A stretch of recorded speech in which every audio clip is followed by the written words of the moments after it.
Roll call. Parker. Here. Miscelinich. Here. Olson. Here. Sittergruen. Here. Chisel. Here. Whittle. Here. Neal. Is there anyone who wishes to address the council? Please come forward, say your name, your address, and try to limit it to 3 minutes.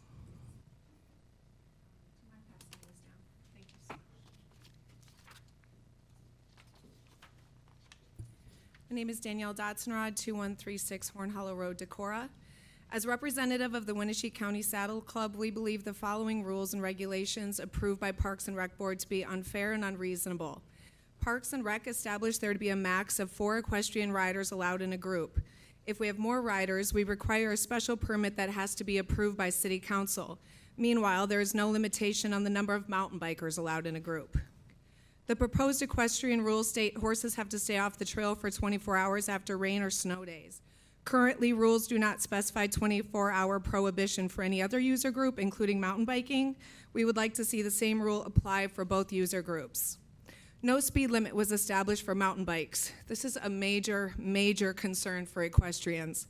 We have evidence of mountain bikers clocking times of 17 miles an hour, which equates to 26 feet per second. We need speed limits to keep us safe. In regards to manure removal, the Saddle Club is not saying we are not willing to remove manure from the trails, but there are some things you might not be aware of if you're not a horseback rider. When you're riding, sometimes your horse stops for no reason and you think, why is my horse stopping? And then you look back and you realize that your horse is going to the bathroom. Then you know that they are, but that's not always the case. They don't always stop walking when they use the restroom, in which case you have no idea that it just happened. Now, if you're riding in a group, the person behind you can let you know that they did, and then you become aware of it. But if you're riding alone or you're the last rider in the group, you literally have no idea that they just went. How can we be held liable for something we might not even realize is happening? Another thing a lot of people don't realize is many equestrians across all disciplines require a mounting block to get on their horse, due either to physical challenges or old age. How can we discriminate against these users and say they can't use our trails? My suggestion is to make it a rule in the parking lot and at the trailhead and supply a mounting block. And then use signage to strongly encourage manure removal on the trail whenever possible, including if you see it left from another rider. If you make it a rule on the trail, you will be setting us up to fail because everyone knows one single pile of manure, the DHPT will be taking a picture of it and will be discussing horse manure every single month. Not to mention, without a video or picture of it happening, including the rider's face, who gets held liable? Not all equestrians use the trail are Wenatchee County Saddle Club members. I want to see this succeed, but in order to do so, we have to establish realistic rules and regulations. Thank you very, very much. Thank you. Anyone else who wishes to speak to the council?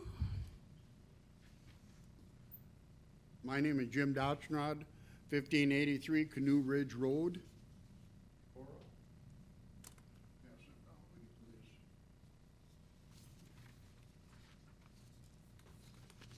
Decorah City Code used to say the city must follow the wishes of the donor.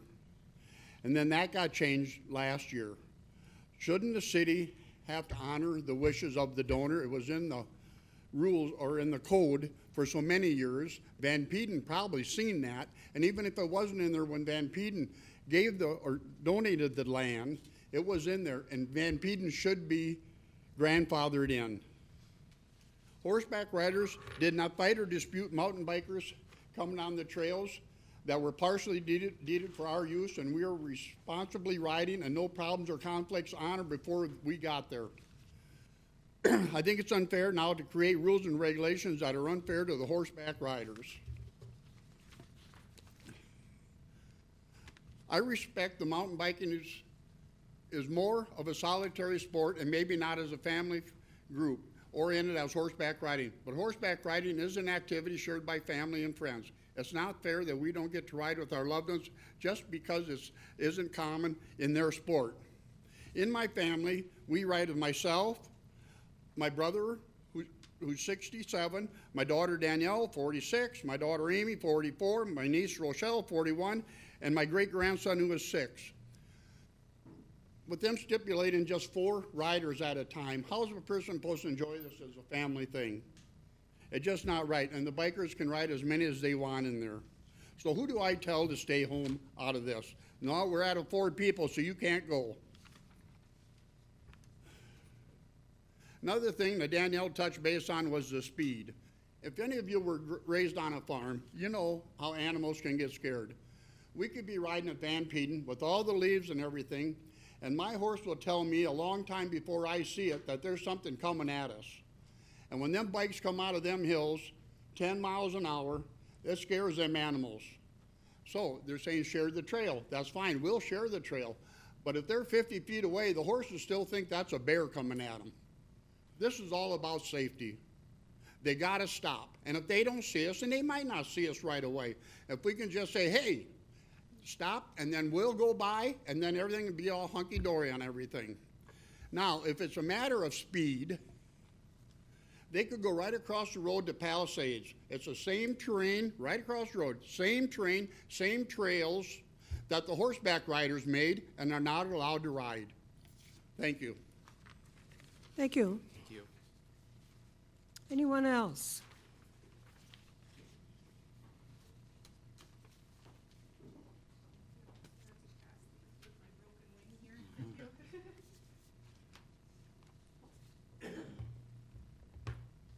Hello.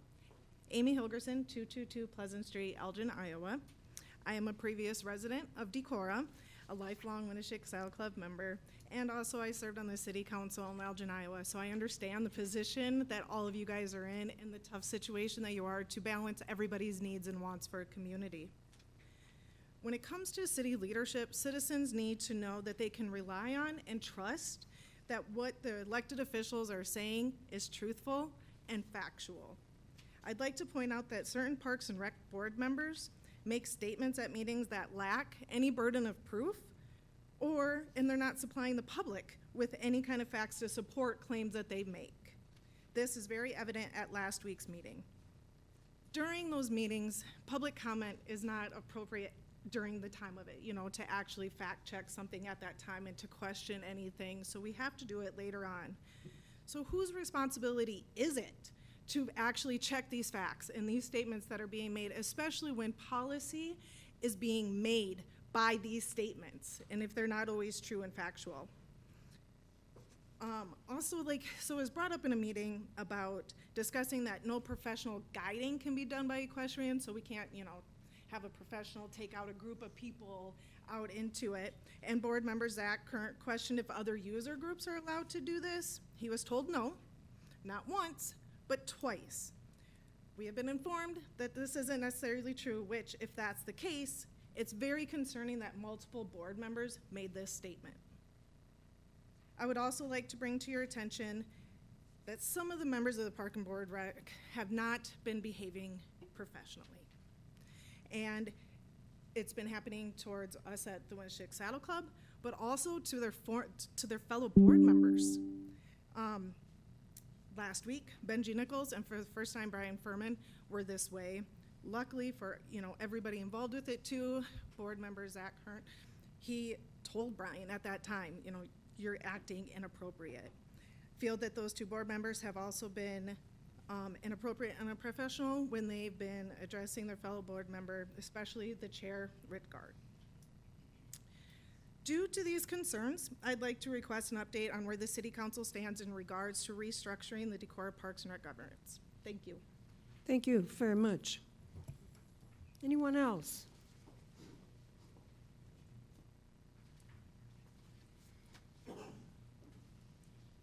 Hi, I'm Marilyn Beard. Sorry I don't have copies of this. Okay.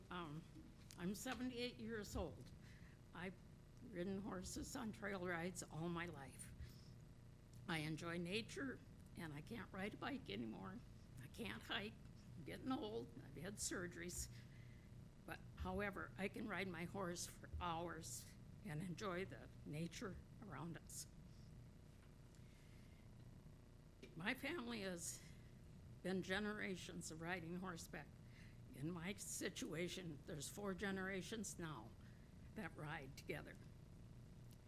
This idea of 4 people riding at one time? What we do, take one person from each generation and leave the rest at home? Or do the older ones stay at home? You can't just send the kids out by themselves. This really bothers me. Trail riding is where people meet people who have the same interests, where friends are made, and with youth and old. Let's be realistic. Who wants horse people making rules for the bikers? Nobody. Shouldn't the people with the knowledge of the sport be included in making decisions?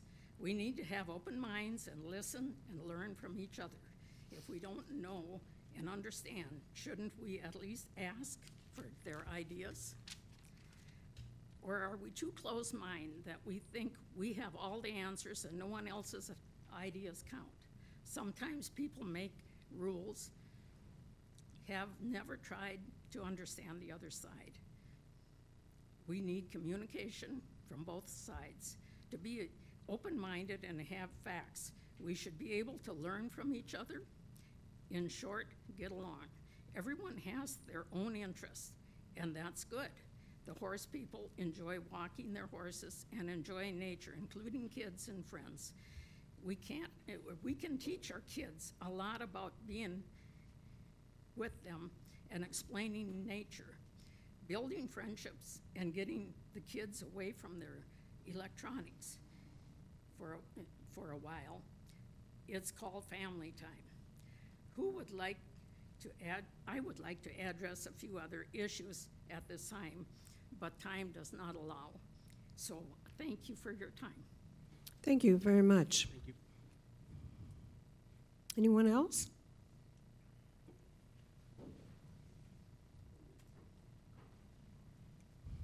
Hi, Council. I'm Benji Nichols, Vice Chair of the Decorah Park Rec Commission. I just wanted to give you a couple quick updates on events that have been going on, some really positive things that have been happening in Decorah the last weekend and the upcoming weekend.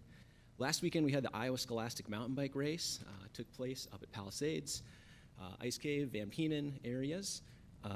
Had teams from about 12 cities from across the state, riders that included high school, middle school, and elementary.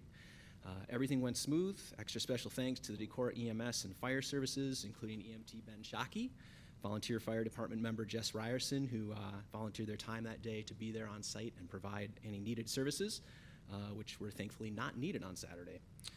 We also had supervision from the Park Rec staff and department, as well as about 25 other volunteers from across the community.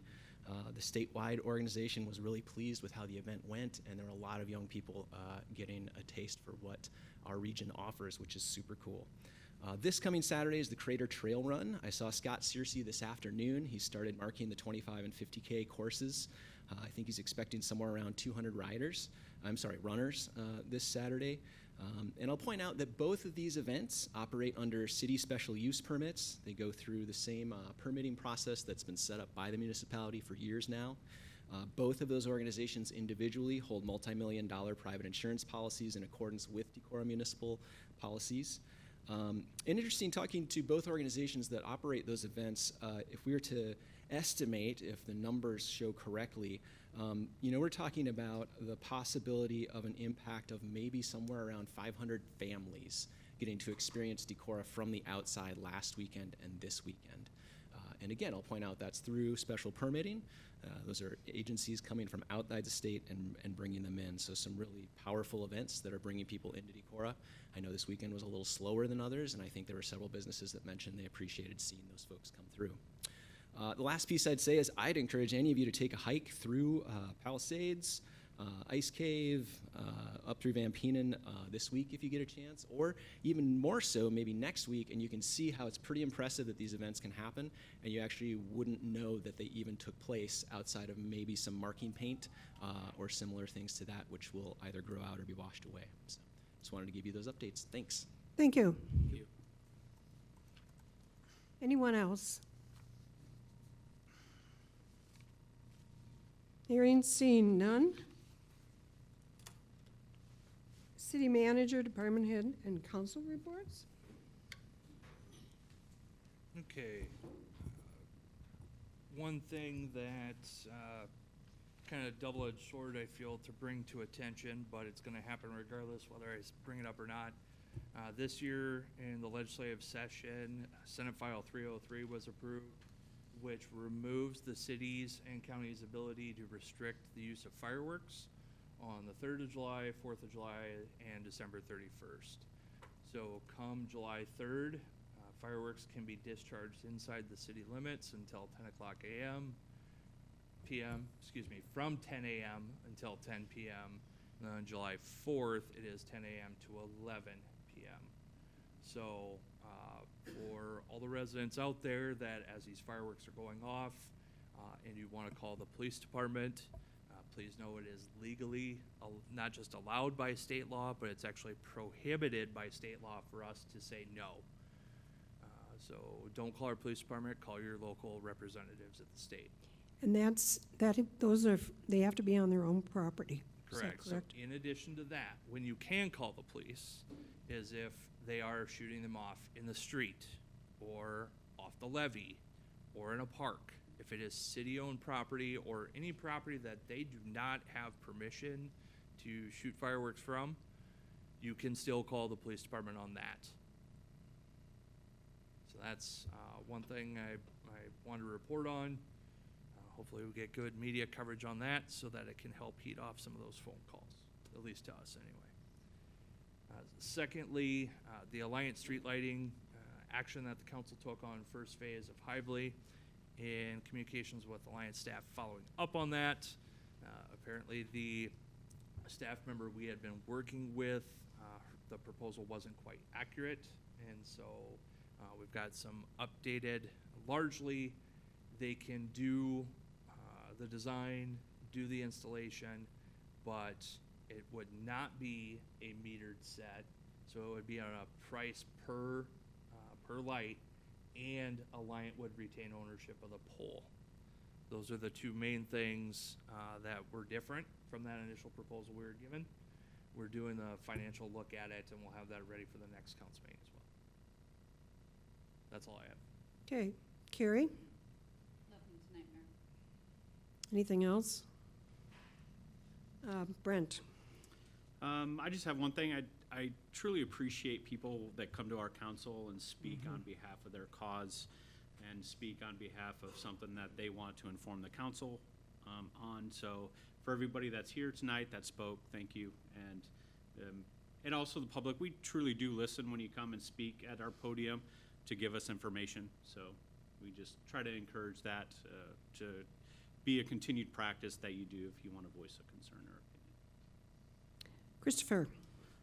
I would first like to start out with just echoing Brent's sentiment, but I was unfortunately unable to be here at the second meeting in May, but I just want to express appreciation for Pete Teacup, who's doing the mural on the underside of the College Drive Bridge, which will be a great addition to that segment of the trail.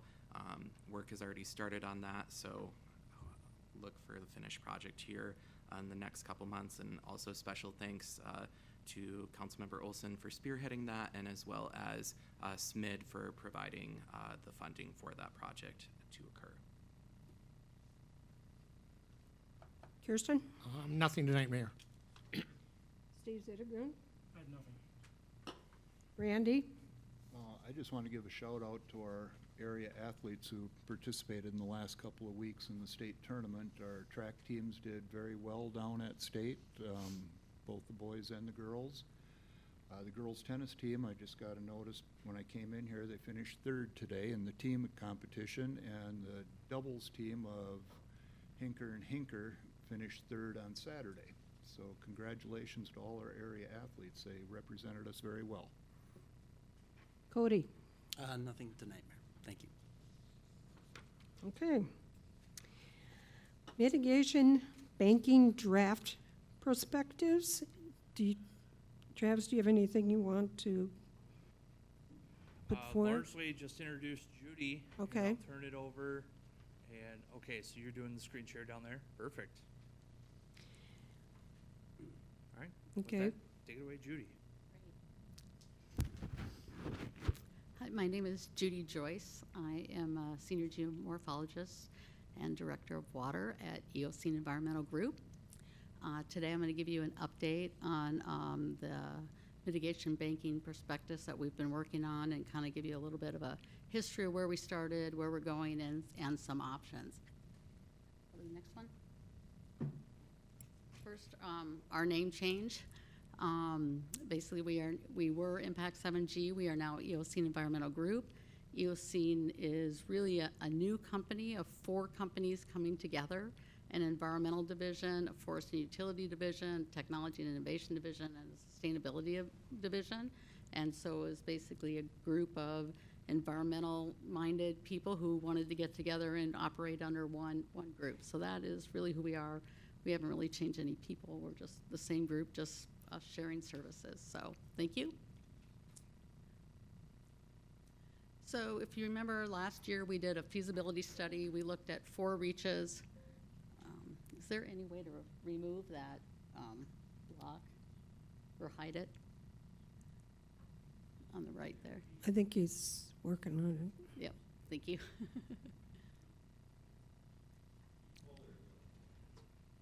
Oh, okay. All right, it'll just be, that's fine. You guys will Should probably be able to minimize, hit the, there you go. There you There we go. go. Great. If we can go back to the next, the previous slide. Who's doing the slides? Can you go back one slide? Great. Feasibility study, thank you. Thank you. So we did a feasibility study where we looked at 4 reaches along the upper Iowa through town. Reach 1 and 2, we determined that those were not going to be feasible for mitigation banking because they had federal easements on it through the NRCS.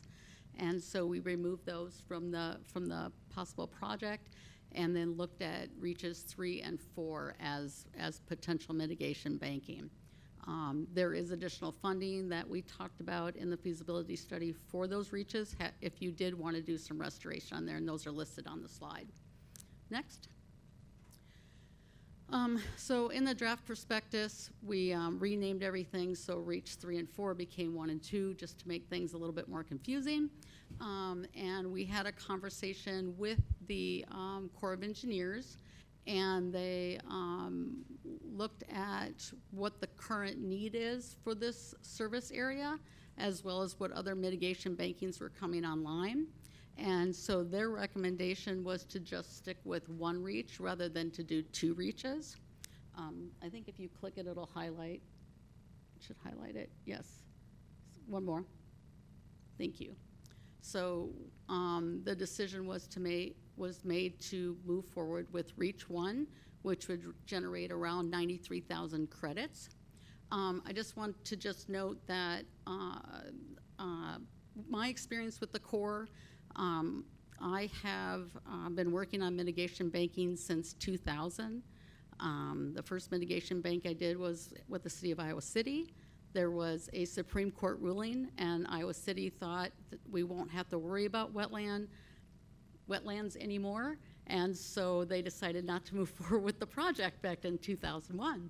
So what my experience with the Corps is that they are very knowledgeable about their rules, regulations, what a wetland is, what a stream is. But when it comes to the business side of mitigation banking, that's not their expertise. So I'm just gonna be full disclosure here. I've personally sponsored a mitigation bank. I've been working with mitigation banking, not just the ecosystem services portion of it, but the business portion of it as well. And that's what I'm gonna talk about today, is more of that business side. Okay, so where we are right now is we're at the draft prospectus phase. You can see we're looking at about 1.5 to 2 years to really bring this to final. And these are the different, on the slide there you can see the different components, the different tasks that need to be done in order to get to that point. Next. So what I want to talk about is financing restoration. There are a couple different options, and I'm going to talk a little bit about, again, the need, the credits, the current situation with regulatory and funding, and then what the cost of credits will be. So with mitigation banking, you're going to have the cost are your expenses, and so that's your establishment cost, which is some of the costs you've paid to date, as well as whatever additional cost you're gonna have to get the mitigation bank approved.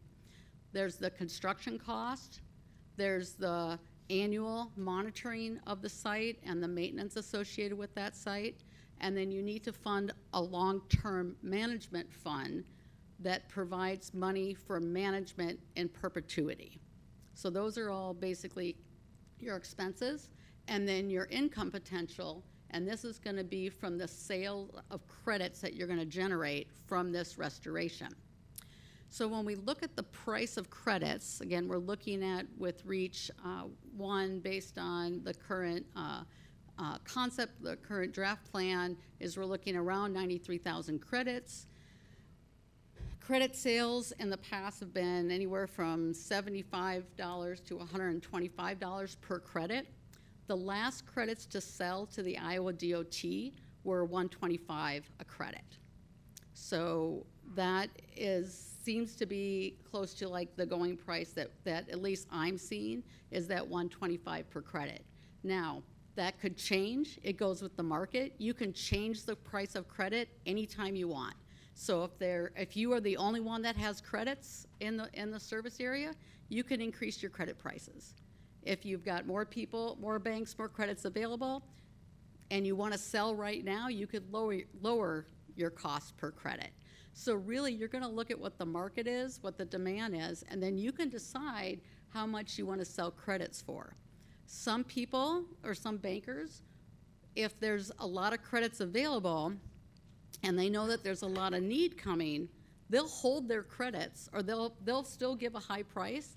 They'll let the other bankers sell at the low cost, and then they'll end up being the only bank with credits available at that higher price. So there's different things you can do depending on how fast, like what your cash flow is. So, you know, if your cash flow is certain and you want to just make sure you sell your credits now, you could, again, if you're in a bid situation, you could lower your price. So you really can sort of look at what the market is and determine what your price is over time. Currently, like I said, prices are about $125 per credit. So this is, again, this basically shows you're going to have your initial investment cost plus a conservation easement and long-term management fund. And then you're going to have,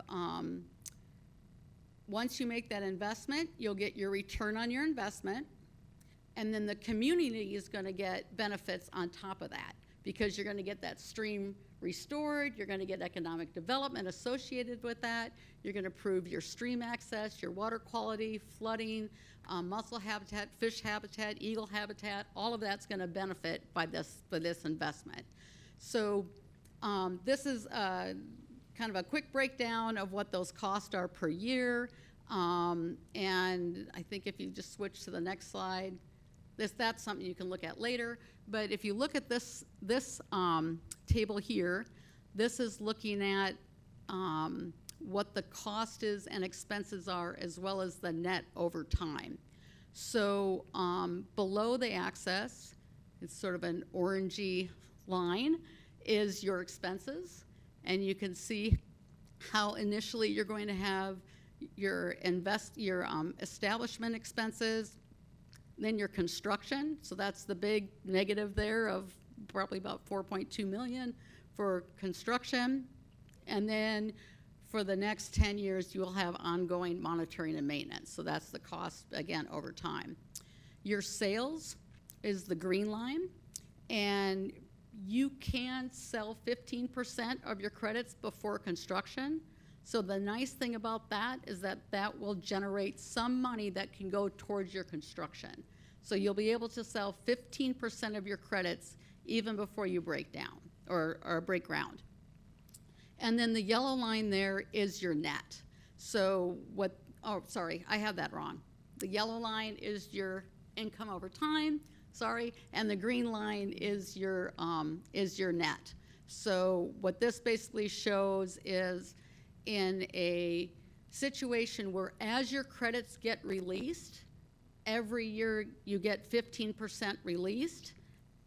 What this assumes is that those 15% of credits sell every year. okay? That may not happen. You might only sell 10% of it every year. You might sell 5%. You might, and then the next year you might sell 20%. But this is how this works, is this assumes that as your credits are released, you're gonna get a return, or you're gonna get your sale immediately. Now, if those credits don't sell in that year, you can sell them the next year. So what I see here is as if we were going to look at this, like say, well, let's say instead of 10 years to sell your credits, it takes 15 years to sell your credits, or 18 years to sell your credits, or 12 years to sell your credits, or 7 years to sell your credits.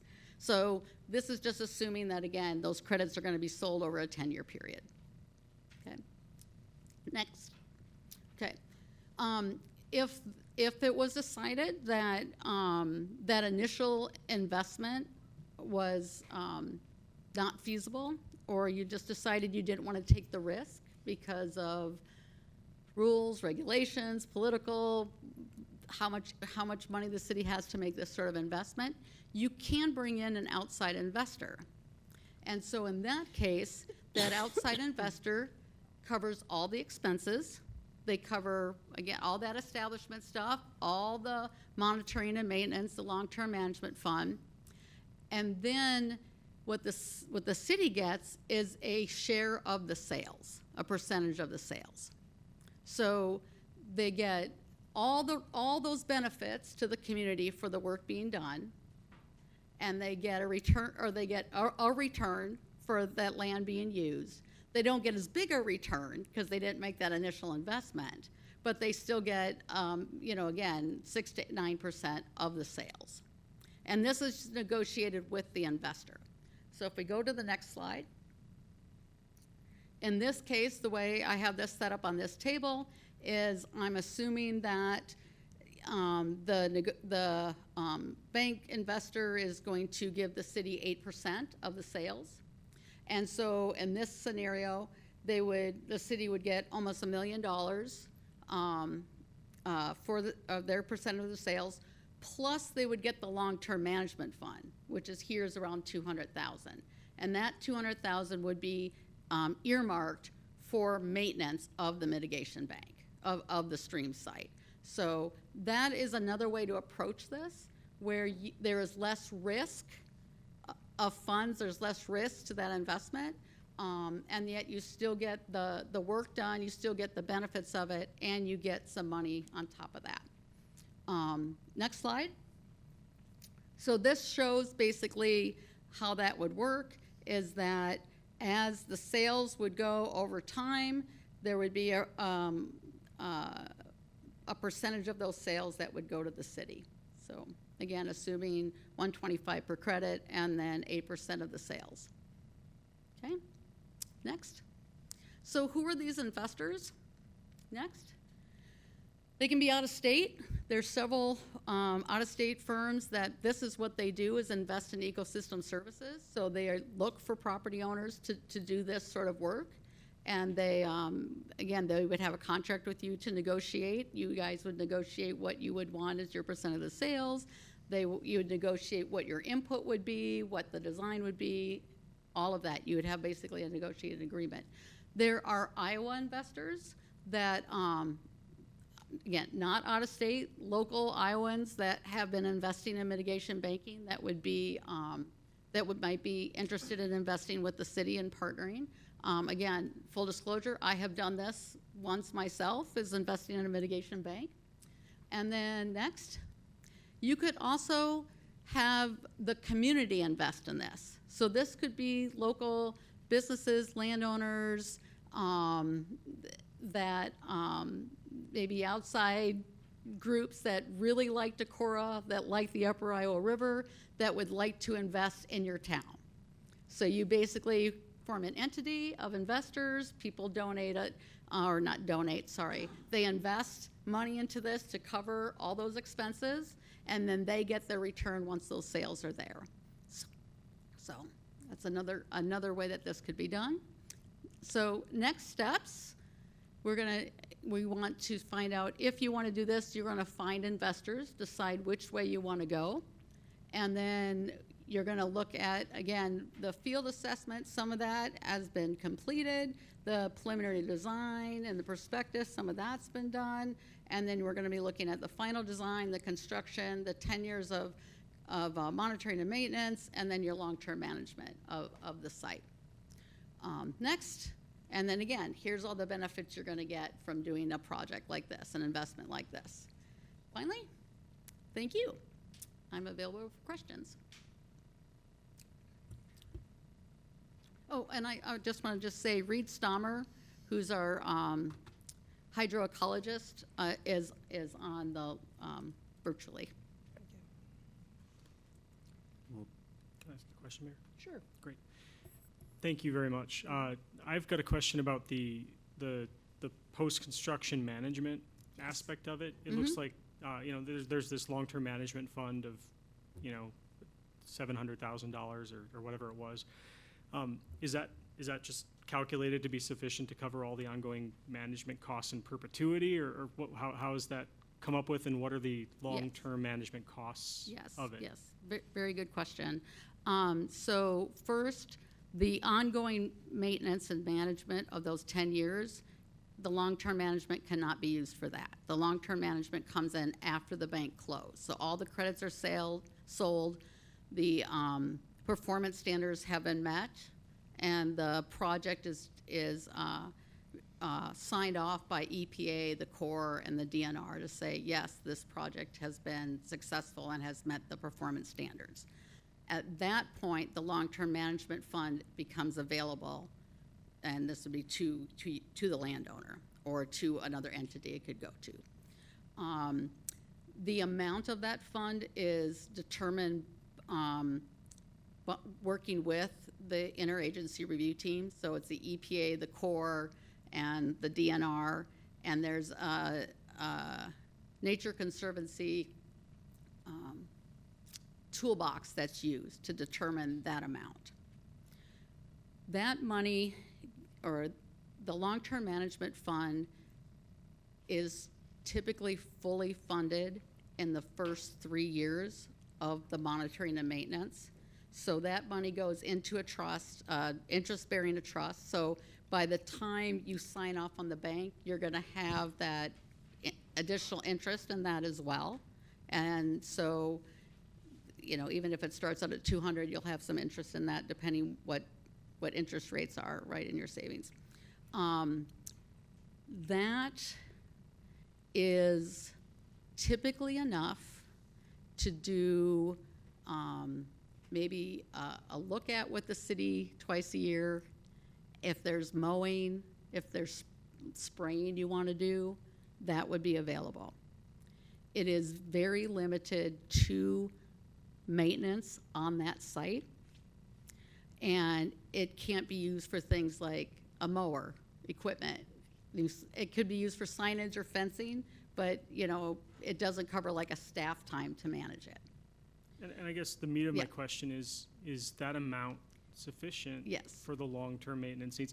I guess what I want to avoid is saddling the people who follow us with something that costs $50,000 a year or something. Yes, thank you. So is it enough?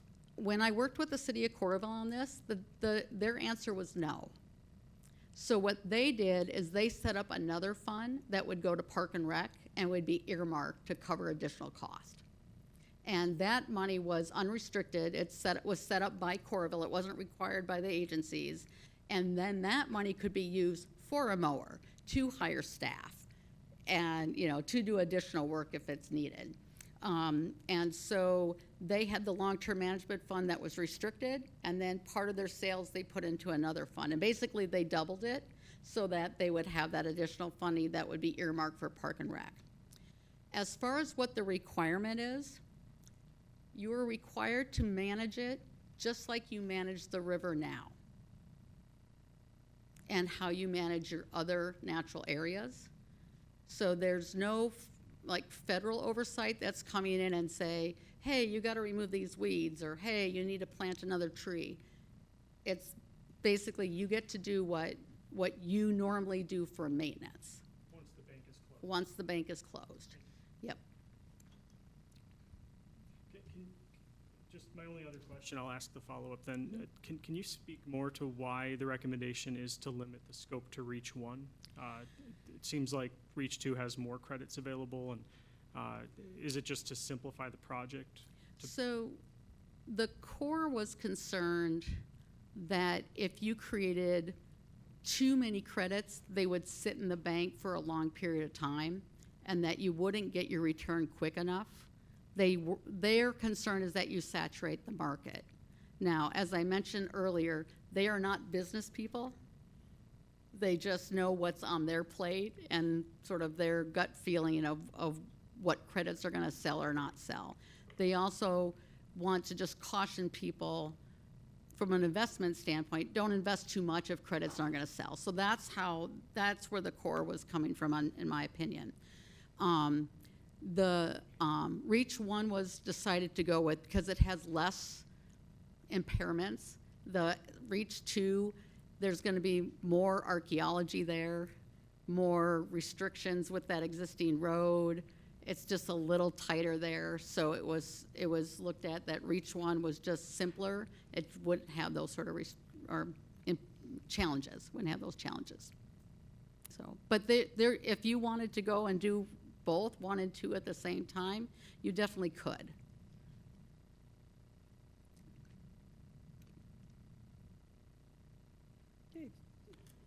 Do you have question I know we have from a staff perspective. Perpetuity is a long time, and so if we have a high water event that removes an improved on feature, completely washes it downstream, does that mean that's now replacement of that feature? If it's during that original 10 years of monitoring, yes. If it's after that, no. Okay.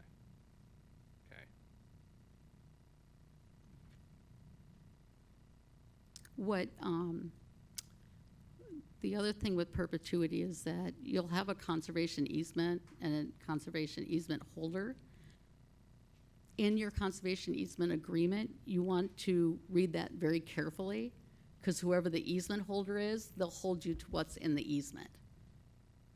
So if you write in the easement that every tree needs to be healthy, and if it's not replaced, then that's what you'll need to do.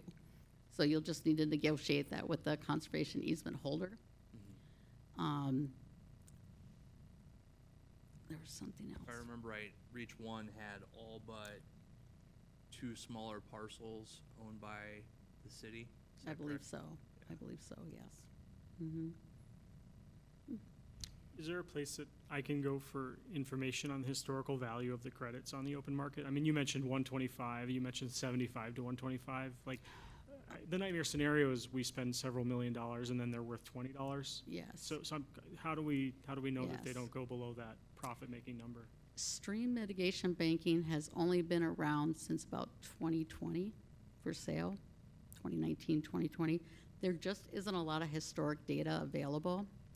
And depending what area you're in and sometimes it's about personalities when it comes to credit sales. For example, in Northwest Iowa, there were two bankers who were upset with each other.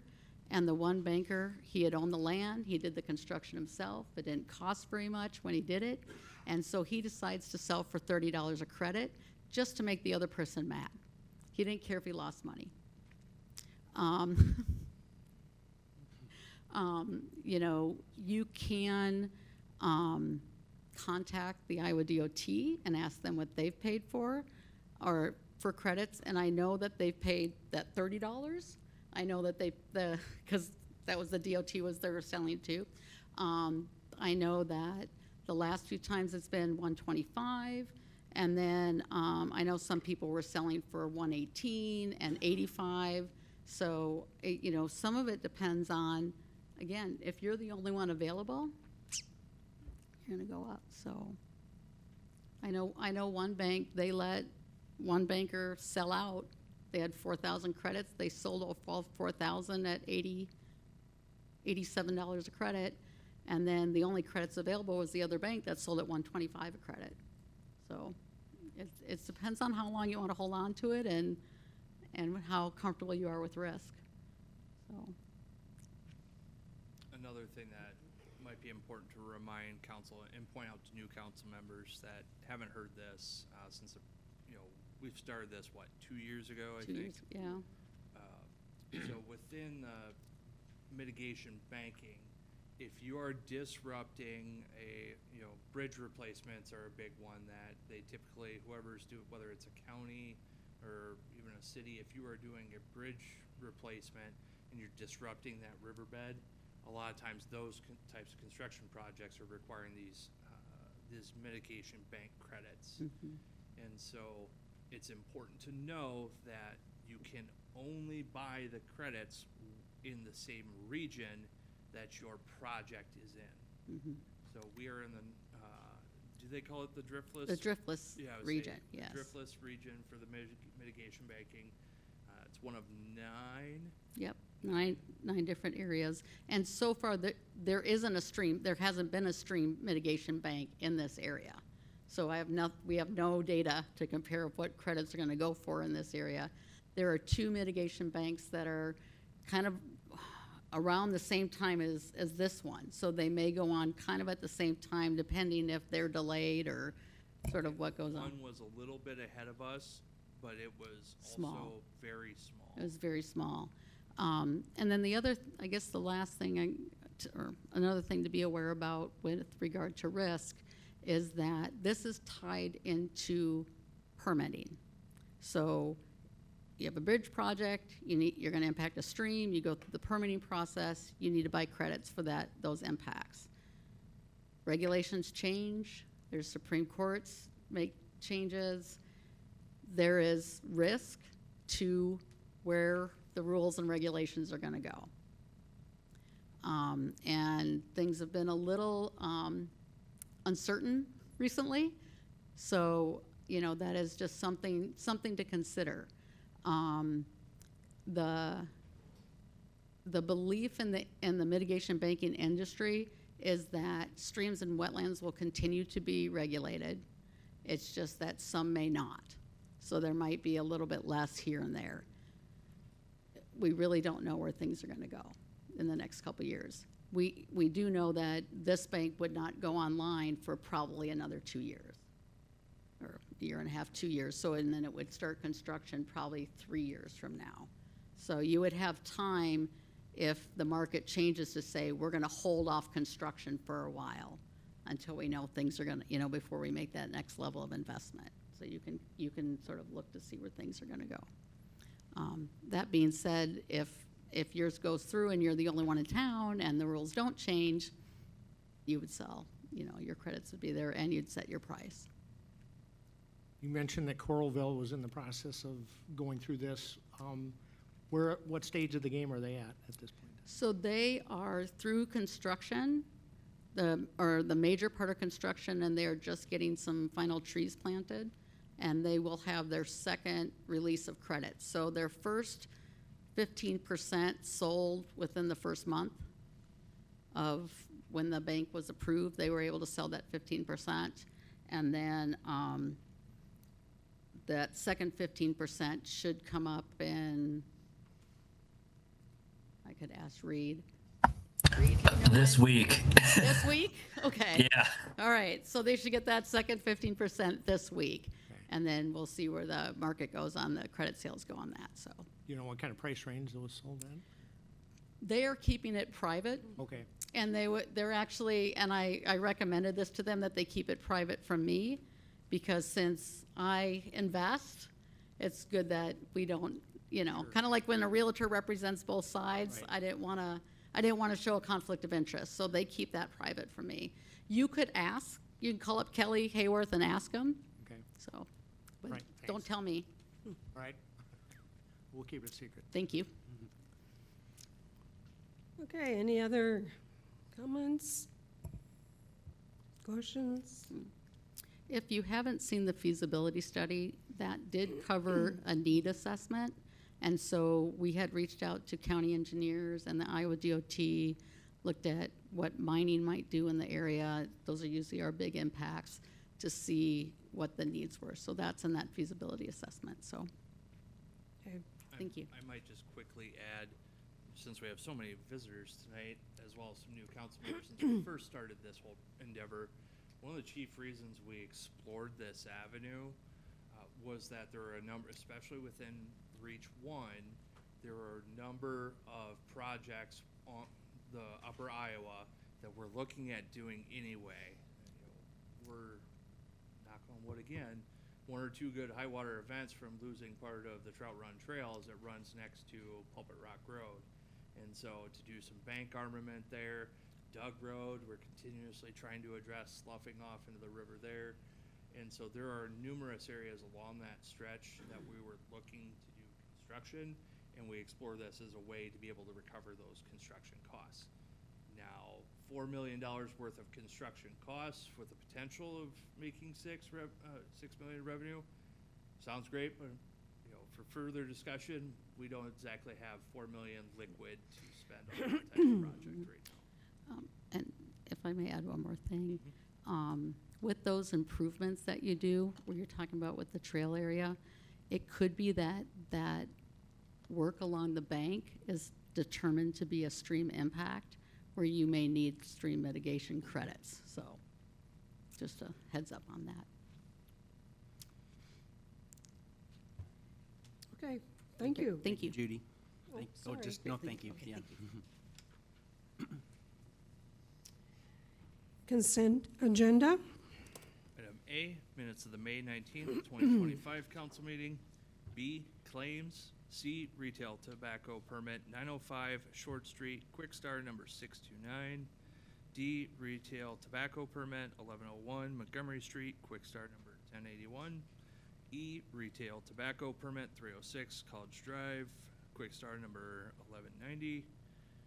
F, tax abatement 709 Washington Street number 1, Dexter Quandall, new construction. G, tax abatement 709 Washington Street number 2, Dexter Quandall, new construction. H, tax abatement 709 Washington Street number 3, Dexter Quandall, new construction. I, tax abatement 709 Washington Street number 4, Dexter Quandall, new construction. J, resolution approving plan specifications, form of contract, and engineer's estimate for Decorah 2025 Gateway Trail Project. K, resolution awarding contract to Pine Creek Trail Builders LLC for the Decorah 2025 Carlson Park Gateway Trail Project. I'd move to approve the consent agenda. Second. Ms. Linich made a motion to approve, seconded by Whittle. Any further discussion? Hearing none, roll call. Ms. Linich? Aye. Whittle? Aye. Parker? Aye. Olson? Aye. Sittergroon? Aye. Chisel? Aye. Motion carried. Consider resolution approving plans, specifications, form of contract, engineer's estimate, and award for the Decorah Athletic Complex project. Travis? Yep. The proposed project is for the construction of two 280-foot ball diamonds, 4 pickleball courts, fencing, paving, landscaping, grading, stormwater practices, and other site amenities. City received one bid from Skyline Construction, Inc. for $3,107,176.28 after a $50,000 in-kind donation. That was part of the bid tabulation. That results in that was $256,426.28, or 9% over engineer's estimate. So we've heard a lot of feedback from whether it was city officials as well as members of the public on surfacing of the parking lot. And we had this discussion during the initial planning portion about how it's currently required by code. So the city would either need to change code, or we could potentially seek a variance from our own code section. Probably not the preferred route. So there is significant cost to be saved there if we removed it altogether. But as we've discussed before, doing so changes the scope of the project to the point that we need to rebid the project. So to address that, should we want to pursue that route, one idea I have is consider changing the city code to allow a parking lot exceeding X thousand square feet to remain crushed aggregate and then finish with a flexible or rigid pavement within so many years of installation. This not only benefits, and I know it sounds like we're doing it specifically for our project, and that might be the catalyst.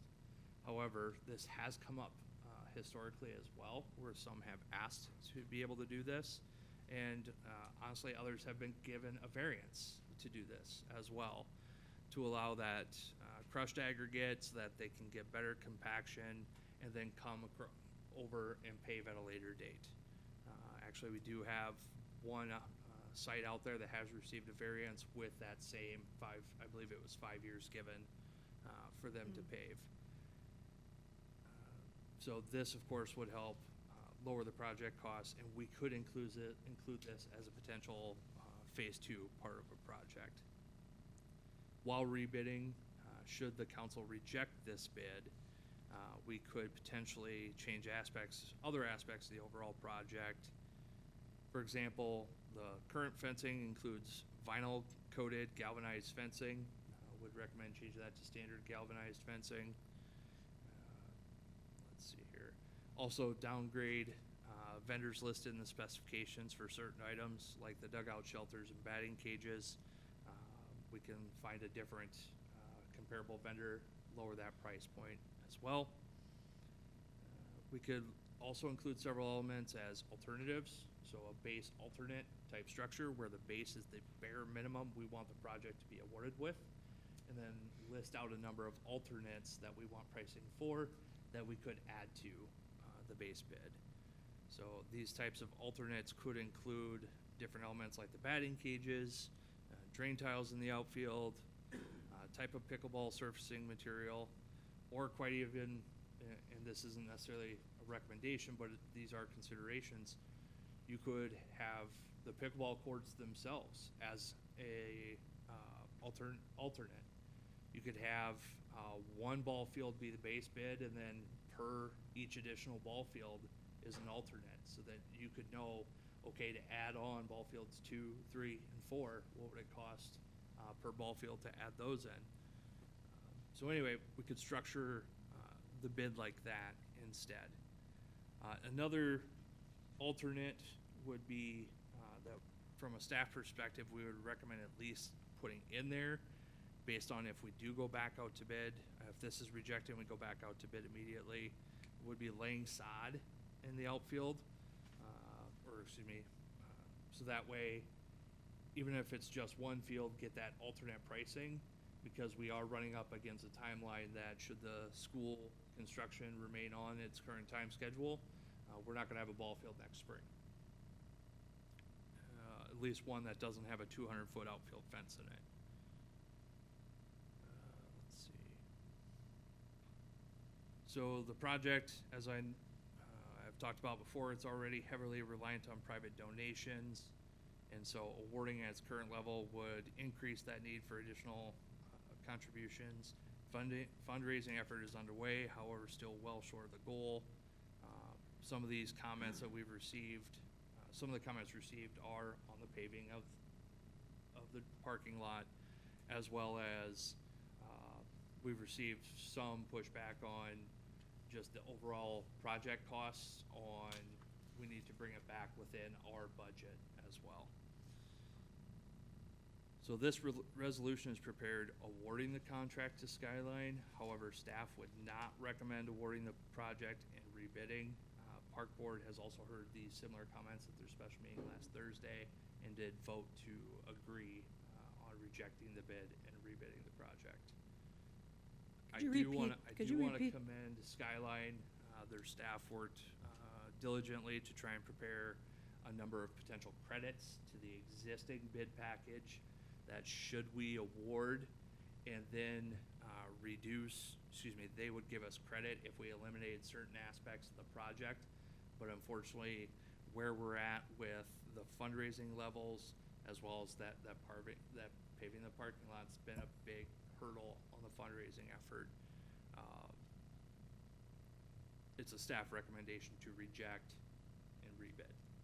Can you repeat the part about Skyline and the awarding the project, and then you'd set up a bid differently than what it has been? Yes, so What I would propose, and I've already made ISG aware of this ahead of time, that the staff's recommendation was to reject this bid.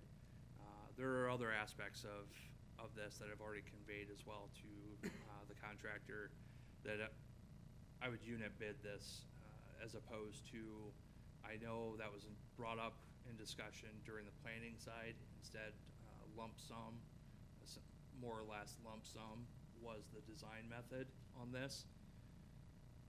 It is a bit of a double-edged sword, but the line item method reduces the risk to both the contractor as well as the city, in my opinion.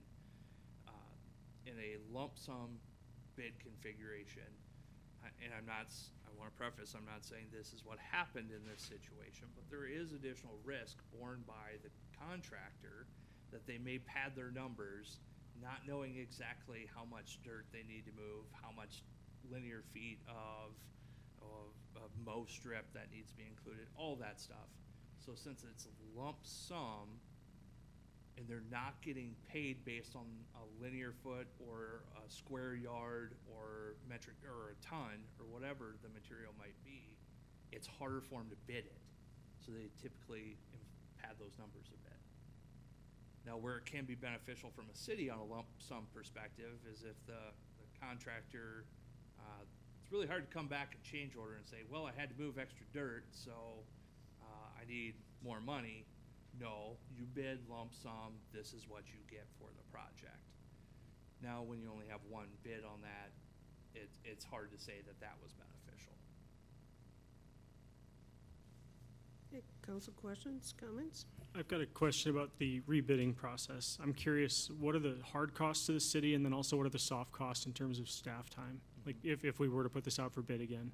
Hard costs would be limited to Quest CDN posting. Like ISG has not proposed any costs, there's no cost there. But it would be the online posting. John, do you happen to recall, is that like $250 or something like that? Hard costs are going to be very limited. The soft costs are going to be largely like a week of staff time or a day of staff time? That's why I'd say probably a day or two once we finalize, a day to come up with what exactly that bid looks like, because that's conversations with the council and the park board as well, and then another day of implementation. Yeah. Well, I want to echo Travis's comments of appreciation to Skyline for some of their interest in working with us to come up with a bid package that would get this thing across the finish line. And also an additional word of appreciation to the Parks and Rec Board and Mark and everyone else who's been working really hard on fundraising and trying to make this happen. Also to Skyline for their in-kind contribution. That's just appreciated.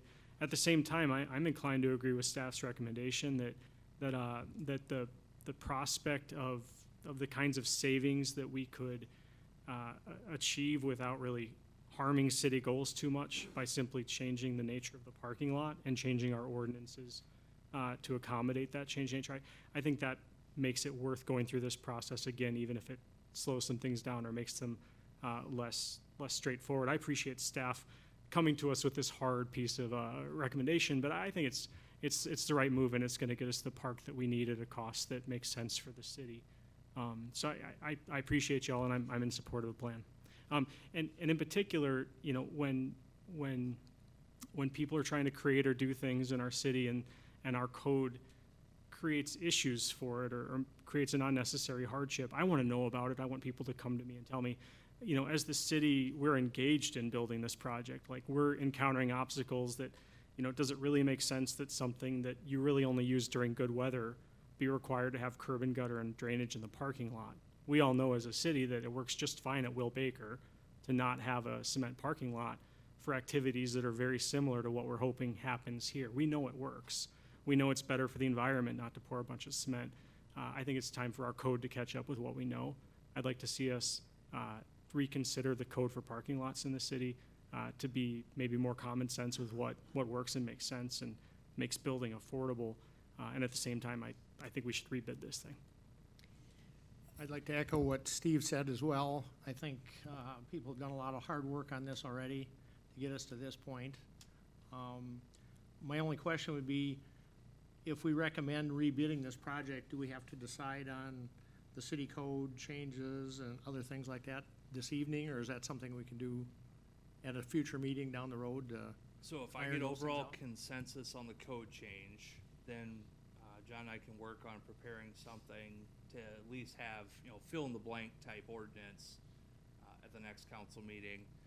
But we don't have to have all the finer details.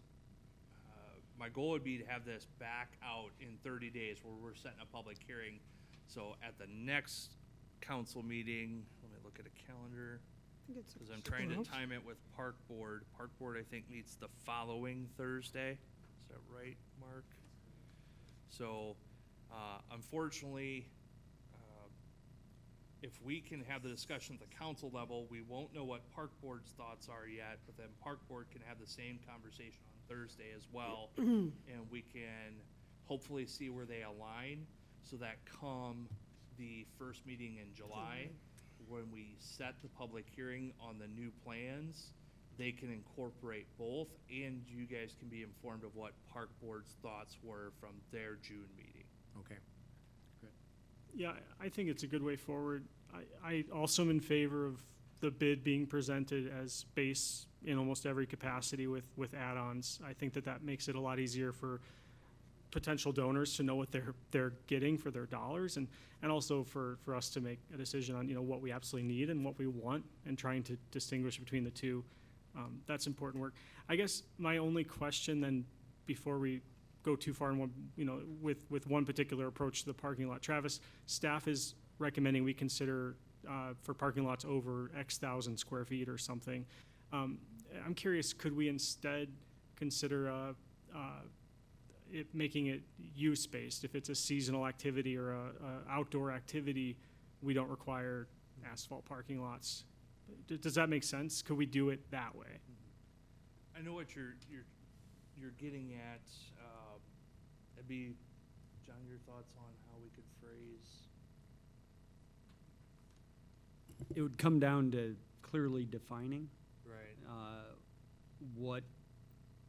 What use may install a gravel lot.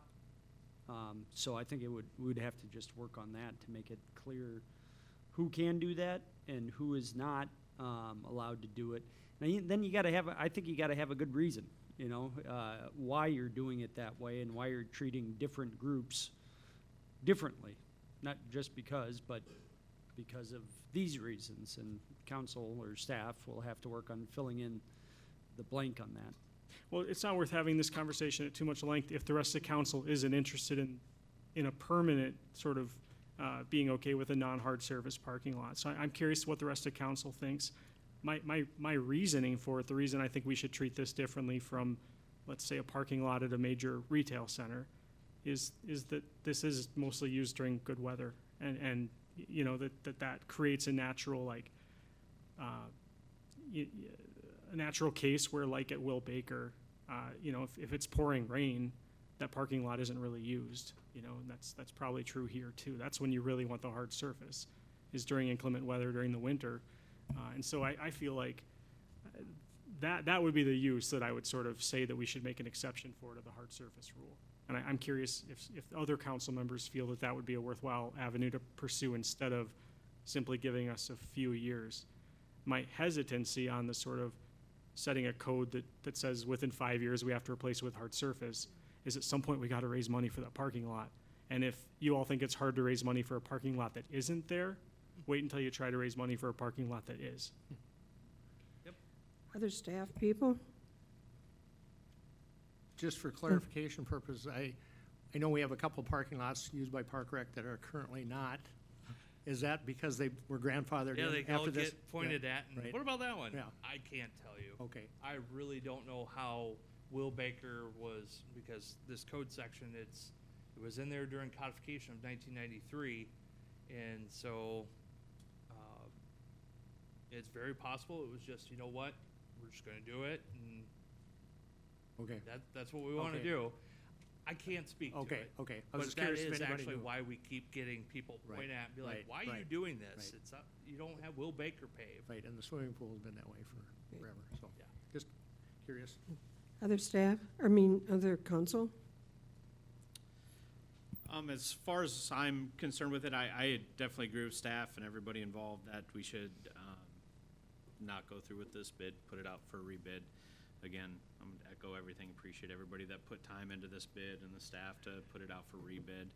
I know there was some concerns about some costs associated with this, so, you know, putting it back out to rebid, with that parking lot removed, also, you know, some other things is looking at fencing, could bring that down. I just think it makes sense. To Steve's point, I think it's a good idea. I don't necessarily, where I'm at with the parking lot situation, I don't think, at first I was like, that's a great idea with, you know, having the gravel parking lot with so many years to repave it, and then Steve kind of brought up some really good points that I'm kind of leaning towards on that aspect of it, is why do we need to pave in the future? And especially when you said, if it's hard to raise money now for a parking lot that's not there opposed to one that's already there, you know, I think you're right. Obviously, I don't, if somebody ever showed up and said, I want to give you money to pave that, I want to be able to pave it, you know? But at the same time, not be forced to have to find that money at some point to pave it. But if we ever ran into money to pave it, we could pave it. So that's kind of what I'm looking at. Now, I should point out, as part of a parking lot, and I understand, I don't know Will Baker, the pool, actually, I think the pool does have asphalt for the disabled parking stalls. We should be doing at least those stalls as poured concrete, and so that's how I would look at potentially rebidding that parking lot as crushed aggregate, but those really should be paved. And I do know of a very similar kind of ball field complex. When we pull in, it is paved, and they have the handicap parking, and then it goes to gravel pretty quickly after that. So I would agree with that. Okay. Any other comments? So I, you know, appreciate staff's insight on this. You know, personally, my preference would not be to rebid, but I also do get the standpoint of why we need to. So when it comes to that point of things, I'm gonna put support behind staff's suggestion. In regards to Steve's comments, I do see his points, and I'm on the same page when it comes to that thought process, because in the long run, you know, to the point being, you may not have that money for that parking lot, and if we can at least, you know, assist with that portion of things now, and to Travis's point, there is other times that this has come up with other projects and variances have been granted. So I feel like if we can make it more adaptable, if you will, for future projects, I think that's beneficial, not only this one, but the entirety of the community and other community betterment projects that may come along. So that's all I have. Can I ask, does staff want a resolution in the affirmative? Correct, that's what I was just about to interject, is please remember, even with a plan to vote no, please make the motion the affirmative and then vote no. Thank you. Okay. Anything else? I'm just gonna agree with everybody in staff's recommendation. If we want this ballpark to go through and we are at a place where we can't afford it as it is, then I think finding middle ground in the project is a necessary means of moving forward, and this seems like a logical solution to that. So I'm also for the. Okay. Anybody else? Well, I guess that would be me. I guess that would be. Without Well, naming you. Yeah, pretty sharp, aren't I? No, I've always questioned some of the pricing or estimates that we were given when we were having those meetings with ISG, especially on the fencing and the batting cages. They just seemed way, way out of line. I mean, we're not building a D1 facility or a minor league park, so we don't need top of the line. I was told Waverly just did their ball fields for under $70,000 for their fencing per field, so I think we can save money there. But when we got that $80,000 for a batting cage, I'm just going, what are we making out of gold thread? I mean, that's just outrageous in my mind because I've seen what batting cages cost. Yeah. And without the concrete, so they're not near that much. I'm in favor of redoing this on a line item so that we can get, and hopefully get some local vendors, you know, from Northeast Iowa that can do this rather than the ISG people coming out of the cities. So I did reach out, when I reached out to ISG, pointed out Waverly's bid specifications and said, this is what I want, line by line, so they're well aware. Okay. I move the resolution. I'll second. Okay, we have Zittigren move the resolution. Chisel second. Any further discussion? Does staff have enough direction in terms of what we're looking for in terms of the rebid and potential code changes? Yeah, John and I will get together, you know, it might come with a potential first reading on amending a code section. There might be a couple, you know, 1 or 2 or 3 options even. So it might be pick one and fill in the blanks from that one on the code change side. Sure. Good. We'll be ready to move fast with you. Thank you, staff. Okay. Okay. Roll call? Zittergruen. Aye. Oh, nay. Wait, I was gonna say, do we all understand? Take it back. Yep. I was gonna comment. John, but what are then the I rules thought- for take-backsies? My vote is no. Okay. Quicker than this. Chisel. No. Ms. Linich. No. Olson. No. Whittle. No. Parker. No. Motion failed. We'll have you move on and get that back to us. And we'll watch for the timing on that, too. Yep. Discussion and possible action on Decorah Municipal Building RFQ Scoring Committee.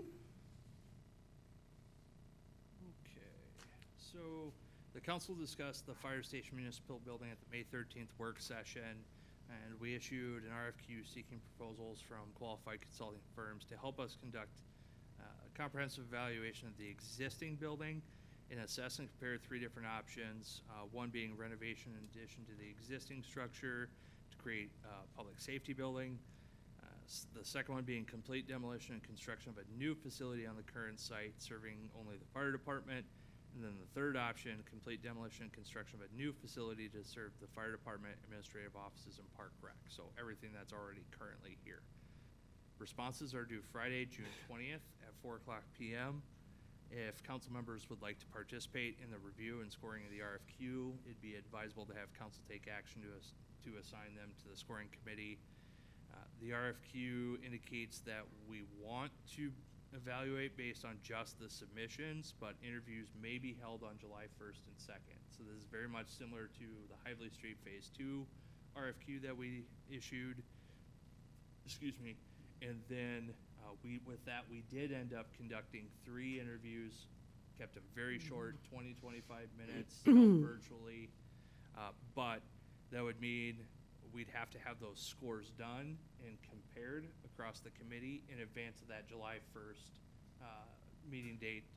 interview date, so that if we can do it without them, we just won't schedule those interviews. So I want to be clear on that part.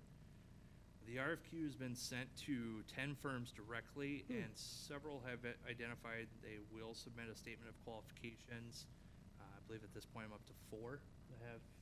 Did you say 4? Correct. 1 has met on site and discussed the RFQ with staff. 2 others have scheduled times to meet with staff. If you're willing to participate in evaluating, these could be evaluated just, you know, hopefully a couple days, and then we would decide whether to do interviews or not. Okay. I want to also, since you weren't here the last time, Steve, thank you for your involvement with that, and I appreciated what you brought to the table. Really helped with the discussion. Yeah, thank you, Mayor. If council members are considering whether this is something that they would enjoy, I really enjoyed learning the kinds of things staff think about and hearing from their wisdom going through this process. I would encourage you all to consider doing it. It's interesting. And I'm also available to work with it too. So we're looking for, Will this be able to go on the work session for that Monday night? For the Monday night proceeding, yeah, we could do Is it to that that- level. In June, right, Randy? Yeah, that's what if it's, because that'd be the third Friday, so it'd be the fourth Monday would be the 23rd. It could. I know at this point, the sustainability plan was slated for the June discussion. But if council wants, I mean, it's not unheard of for us to do multiple items on a work session night. Randy, are you suggesting we all be part of the scoring process, or? Yeah, we've done that in the past. Okay, I didn't know that. Yeah, That's great. Yeah, no, that's what I'm thinking. I mean, we've all done it in the past, and unfortunately, when we do it during the day, some of us have other obligations, so it's hard to get here, but I'd like to see myself, and that's why I'm suggesting a work session. Because that would be the first day after. Yeah, and especially at one that we would otherwise already have posted as well. And that's where typically, when there's just a few council members that participate, we try and keep it less than 4, so that's not a posted meeting with minutes. But with that already being one scheduled, that's easily done.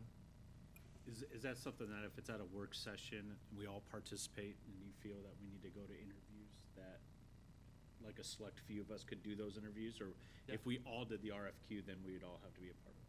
No, you wouldn't all have to. Everyone could score and evaluate, and who knows, maybe general consensus is made, and then we'll just come back to the next council meeting and set the rankings based on that work session. But otherwise, at the work session, it can be determined as long as there's no more than, 4 or more, then it doesn't have to be an action, correct, John? If it was 4 or more, they'd have to take action to establish a working committee on it? Correct. I like Randy's idea. Yeah, I would recommend it as well.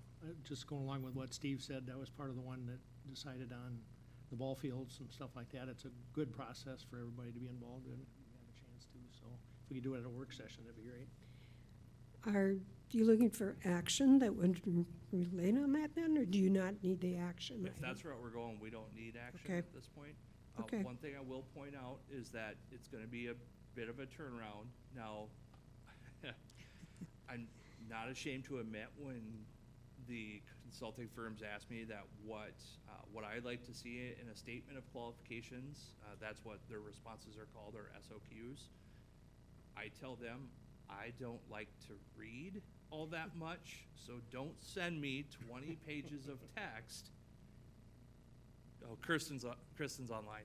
Send a lot of Yeah, pictures. A lot of right? pictures, a lot of, stuff like that. But I do point out, it's great to know what your firm's worked on, but I want to know more importantly who the people are working on the project and what they have worked on. So, but what I was doing was prefacing, know that turnaround time, Friday at 4 o'clock is the deadline for submittals, so I'll push all that out via Dropbox. I'll throw it in there as I receive it on Friday. But that can be quite a bit of reading for that weekend for that work session as well. And everyone already has the sustainability plan recommendation from Sustainability Commission, so that'll be back in there. But those will be, I'll upload those Friday as I receive them. Okay, It's gonna rain that weekend anyways. confirmation of equestrian rules in park system. We've received comments both today and I think, have you received other comments besides what were made today? Or you have some questions about the 11 items? I think John had some questions, I believe, didn't he? John Anderson? So first we'll start with, if it's all right, Mayor. Go ahead, Okay. that's fine. So the Park Board of Commissioners approved the listed rules at a special meeting on May 29th. City code requires that park rules, once approved by the Board of Park Commissioners, are then confirmed by the City Council. So some of these rules were added the night of the meeting on May 29th, so John Anderson had been reviewing those 4 additional items, which I've denoted with an asterisk in the background notes. The proposed rules include, 1, equestrian trail use opens May 1st if weather and trail conditions permit. 2, equestrian trail use is allowed from dawn to dusk between the dates of May 1 and October 31. 3, trail use is prohibited during rainy or snowy days and for a period of 24 hours after the rain or snow has ceased. The muddy day, stay away, that's referenced in Decorah Parks and Rec rules and regulations. 4, horses are only allowed on designated shared use trails. Again, that's referenced in the rules and regulations existing. 5, horses are not allowed to run at large or graze in parks or on trails. 6, horses are not to be hitched or tied to trees, shrubs, or park amenities in a manner that will cause injury or damage to the plant or amenity. 7, all riders are required to keep the trail clean of droppings from their horse. 8, horse trailer parking only allowed in the designated parking area. 9, no more than 4 horses in a group. Groups larger than 4 horses must apply for a special event permit. 10, all mucking must be taken out or removed from park premises. 11, commercial guiding, tour operating, and outfitting in public parks is prohibited. Again, some of those were noted afterwards. John provided some further review of, specifically there's 2 within the last 4 that I read. So the no more than 4 horses in a group, and that groups larger than 4 horses must apply for a special permit. At a minimum, we need to further define that 4 horses in a group.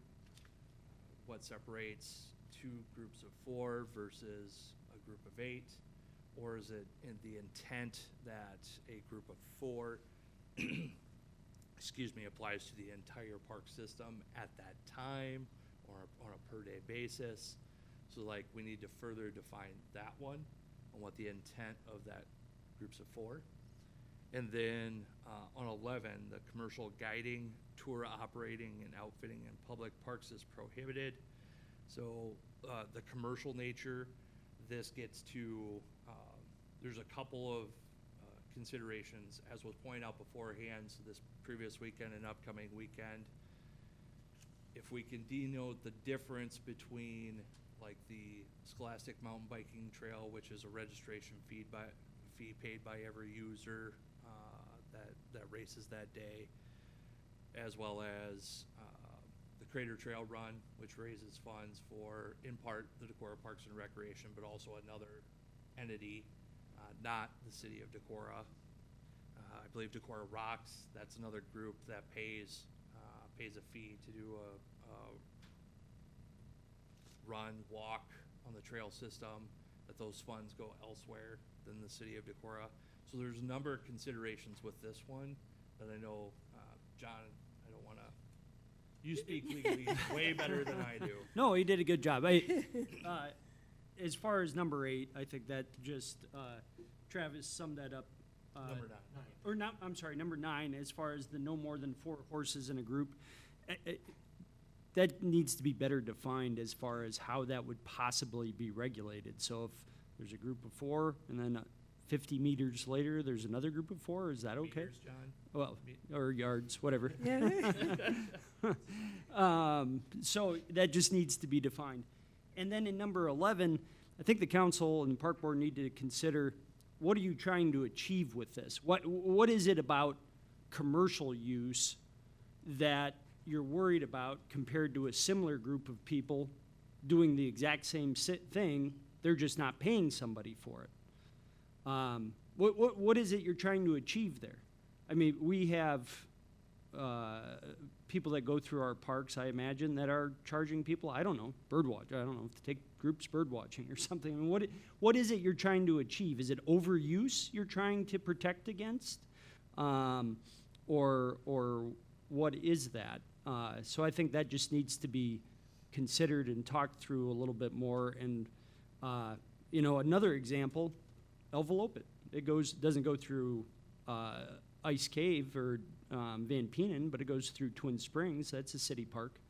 Mm-hmm. So how is that impact okay, but a commercial group of some sort doing the same thing is not. So I think that just needs to be discussed and hashed out. Again, what are you trying to achieve with that? Well, I've also got some questions about some of the first ones. Are bicycles also going to be restricted to only riding May 1st to October 31st? Because if they get into the off-weather seasons, you know, they're rutting up the trails and creating erosion, and we have snow melt also. Muddy days. Muddy days. Let's see, bike, I mean, Is that number 2? obviously, if you lose control of your bike, are you gonna damage the Muddy plants? days. Trini, is your microphone on? 3. Hello? Okay. Okay. Sorry. You know, and, or parking your bike up against a tree and it slides down and strips the bark. I mean, different things like that. Are they gonna be held to the same standards as the equestrians are? I mean, if you're gonna make rules for one group, the rules should be the same for the other group. So if the parks are closed from October 31st to May 1st to everybody except pedestrians, that's the way it should be written. I would personally agree with that sentiment as well. I know some of the points that John made. My biggest concerns revolved around rules 9 and 11. You know, much to his point, you know, you get into, you know, what truly qualifies as that group, because you could have implications for other, you know, city parks that events go through. And I believe there are a lot of moving parts, and you know, at the end of the day, I think it would be beneficial if we're looking at adopting, you know, some concept of these rules. I feel like in the long run that it needs to apply to all trail user groups, regardless of activity. Well, yeah, the commercial guiding, does that include trout fishermen? When they hire a guide and they take them out to Twin Springs or out to Fish hatchery. Trout Run? Yeah, I had the same question about 9 as well. I mean, it says no more than 4 horses in a group. Are we gonna restrict other groups from just doing it in 4s as well? I mean, are 6 mountain bikers allowed to get together and go mountain biking together? Or are we gonna have to delineate one group from another? So, yeah, I guess I have some of the same issues. So while not at the meeting, as John pointed out, when we look at adopting these rules, it really boils down to what is the intent behind it. And while I wasn't able to be at the full park board meeting when the horse rules, equestrian rules in the park system were discussed, something I can see on the no more than 4 horses in a group, and this is a potential. I don't know if that was the discussion, but for trying to get around trail users. So if you have, you know, 10 of them stacked up, or 5, let's use 5 because the rule's 4 as proposed. If you have 5 horses stacked up on the trail, trying to get around them in certain areas could prove to be difficult. That has to be the type of rationale that we make these rules based on, or things like that. You know, obviously getting around a horse or 5 of them in a row is a little different than getting around a bike or most pedestrians. When I go on runs in some of these parks, I occasionally come across large groups of children riding, presumably as part of some organized activity, and I have to step to the side sometimes, or sometimes they pull off to the side. Maybe it depends on how much it looks like I'm struggling. I guess I'm inclined to agree with some of the. I understand it can be harder to get past a group of 6 horses than it is 4, but at the same time, you know, parks are shared. There are multiple users trying to use the same space, and it just may be that sometimes it's not the most efficient to get by a group of people using the trail, whether they're on bike or foot or horseback. And so I share some of those concerns, and I actually echo some of the same, you know, concerns, I guess, that have been raised by, you know, Ms. Dotson-Rod and others, that some of these rules, you wonder, why aren't they also applying to other trail users? You know, Randy made some points. I don't know if I agree with all of them, but I think, you know, there's some validity there. On the other hand, you know, the city of Decorah residents do have a recourse, for managing the park system pretty directly, and that is electing a Parks Board. The Parks Board was elected, to be intimately familiar with the needs and the designs of competing, the demands of various user groups with various passions. And I'm hesitant as a council. I hope that we don't step too much on the Parks Board's, sort of latitude to make rules that they think are the best for the people of Decorah. And so I don't want to sit here and go through here with a red pen and cross out everything I disagree with. What I do want to do is ask the Parks Board to consider very seriously some of John's concerns, and maybe even some of the questions that have been raised about the even-handedness of these rules or whatever. I'd like to see the Parks Board take another look at them. And so my preferred outcome tonight would be to ask the Parks Board to take John's recommendations into consideration and give us another draft of rules to consider. Curious what other council members think about that. I mean, this isn't me trying to avoid sharing my opinion. I'm happy to tell you all what I think the rules should be. I also don't know if I should be the one making them. Do you want to make a motion for that? What I think the rules should be? No. Yeah. On what you just commented on. Well, I don't want to make a motion that's gonna. I don't want to make a motion that dies for lack of a second. That looks bad. I'm curious. Do you all agree that this is maybe a way forward? I mean, John raised some significant legal concerns about whether some of these rules are even very valid. I have other questions about the enforceability of some of these rules, and I'd maybe just like to see another run at them. That said, my heart goes out to enthusiasts on all sides of this issue, and especially to the Parks and Rec Board. This isn't necessarily why they stepped up to serve their community, to be involved in these very heated exchanges. I hate to give them more work when they feel like, okay, now you do it. I don't want us to sit here and cross out what we don't like. Hey, I think that's a bad look. I do have a question, since I think you put this on there as a comment, it's a sheer comment. The city could consider amending municipal code to make enforcement of park rules easier. Can you speak to that? John, you want to take that? Yeah, right now, if you look at the enforcement provision in the city code, it's not very strong. You can essentially, after some due process notices, ban somebody from the park. I think from, if the police got called, I think they're going to want to know, can they issue somebody a citation? And the police don't jump at issuing people citations. They give them warnings. They try to get them to make a reasonably comply. So this isn't trying to make it so the police can easily give a citation just to anyone. But if they do need to give a citation, because that may come to that, I want it to be fairly straightforward. And my recommendation when you look at the city code is and this is a little bit of a challenge by having rules that are adopted by resolution. It's not in an ordinance. With an ordinance, I don't care if you've read the ordinance or not, you're put on notice that that's the law, and you can be cited for it. I have a little bit of a question when it's adopted by resolution. How does the average user then know that it's a rule?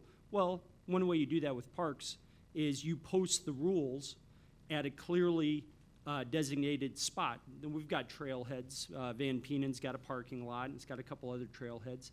And you have the ordinance say somebody may be cited for a simple misdemeanor for violation of a clearly posted park rule, duly adopted by resolution of the council, something to that effect. So that goes beyond the issue we're talking about today. I've gotten calls before about people in the park after hours and things and doing other things that violate park rules, and it always becomes kind of a very fact-specific situation about what you can cite somebody for.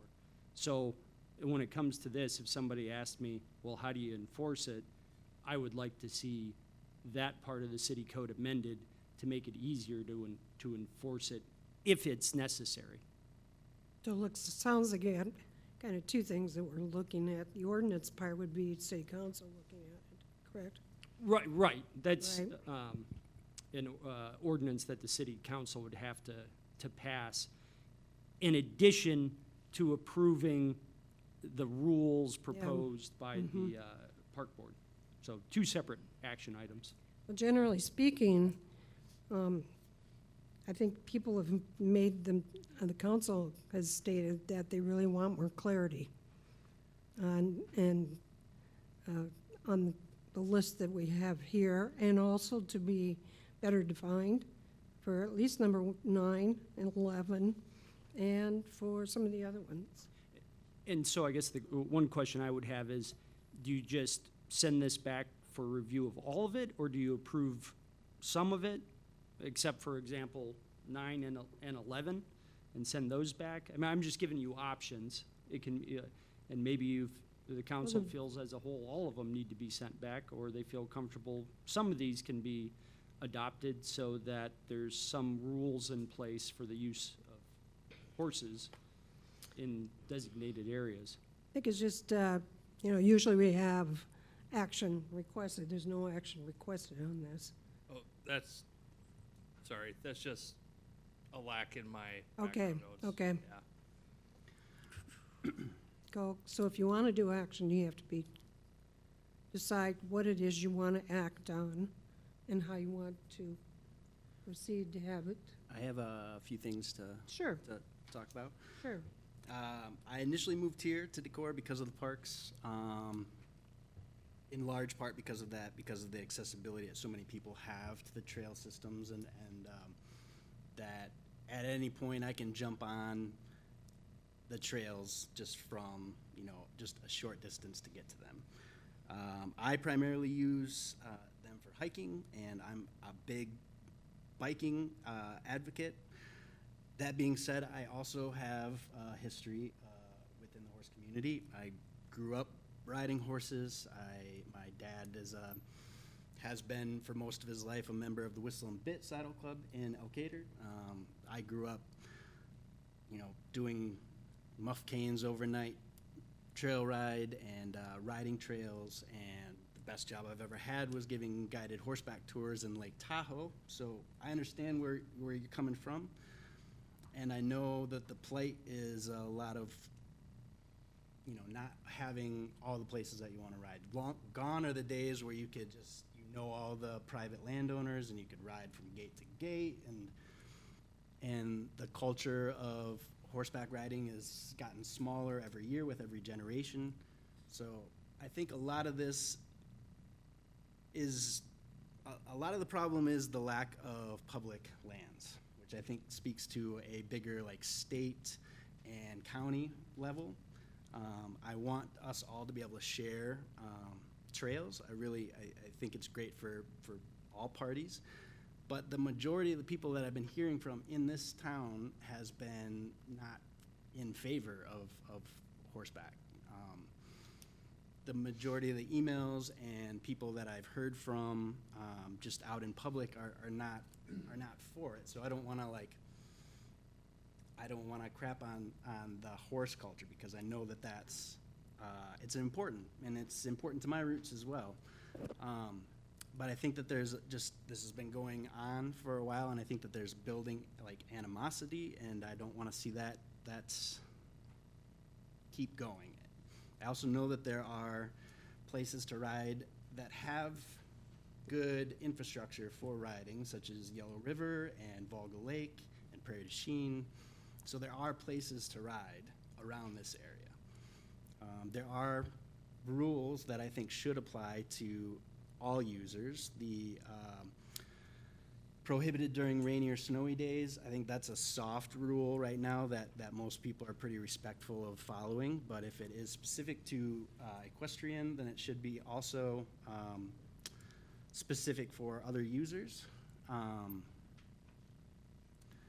But I think one of the complaints was speed limits. There's not a specific speed limit. It just says no running, which, yes, mountain bikers can go fast on it, which is a safety concern, but it's also one mind that you're keeping track of. It's not the mind of the rider and the mind of the horse.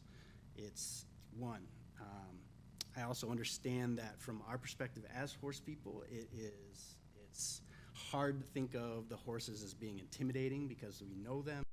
Everybody knows their animal, but the people that are also using the trails don't know the animal. There's a lot of stress that comes with that. There's a lot of people that are concerned, maybe unnecessarily concerned, but concerned. And I'm hearing that from a lot of the constituents that live here in this town about that.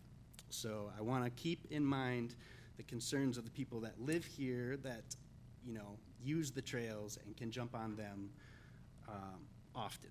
It's also becoming less and less feasible for people to have horses and buy horses and take the amount of time necessary to keep horses. So I think that the priority should be, the easy accessible things, the hiking, the biking, things like that, to that nature. So I'm happy that we have horse access to the trails, but I don't think that it's always equal apples to apples when we're considering, big animals with minds of their own versus mountain bikes, trail users, things of that nature.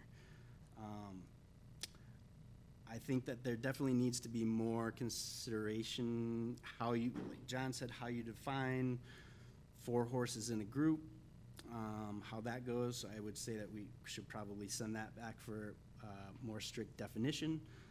I can see possibly where they were coming from with the commercial guiding, as we mentioned before, possible trout guides. It's a little bit different than having like a consistent, like if there was an outfitter, a horseback riding outfitter in town that were constantly giving rides, such as the one that I worked at in Lake Tahoe, which there's tons of trails to choose from, and the ones I was working on were privately owned. If somebody was making money off of consistent trail use like that, that would do a lot of damage to the trails that you wouldn't see from trout guides, things of that nature. So those are things to consider for that. So I think that I understand where the park was coming from, and I agree with that, but I do think that we need more definition to that. The getting off and picking up after your horse, I understand where you're coming from on that. I know that you don't always know when the poop comes out. I understand that, which I would think wouldn't be like a super heavy, you're not going to get, I would hope that you're not going to get arrested for, piles that are left behind, but that's one of the major concerns, aside from safety, that I'm hearing from the public. So I need to take those into consideration as well. So I don't think it's too much to ask to pick up after your horses. I pick up after mine when I'm riding. I understand where you're coming from, and it's not always easy for people to get off. My dad had a hard time getting on and off the horses when he had to do that, but we want to keep the trails clean for everybody. So it's not an attack on horse people to want to clean up piles of poop on the trails. What else? I also know how much work DHPT puts into the trails. I've helped numerous times, not as many times as I would like to, but I really respect the amount of effort that they have in the past and continue to do so to make sure that trails are great. And we have just a strong biking community in this town. Lots of kids are getting into the group rides. It's more of a consideration for the town's culture, which is cycle heavy, bicycle heavy, trail running heavy. There's just not that many equestrian users in this town, and I'm hearing primarily from people that would like to keep it that way, but I'm happy that we have some trail usage for the horseback riders.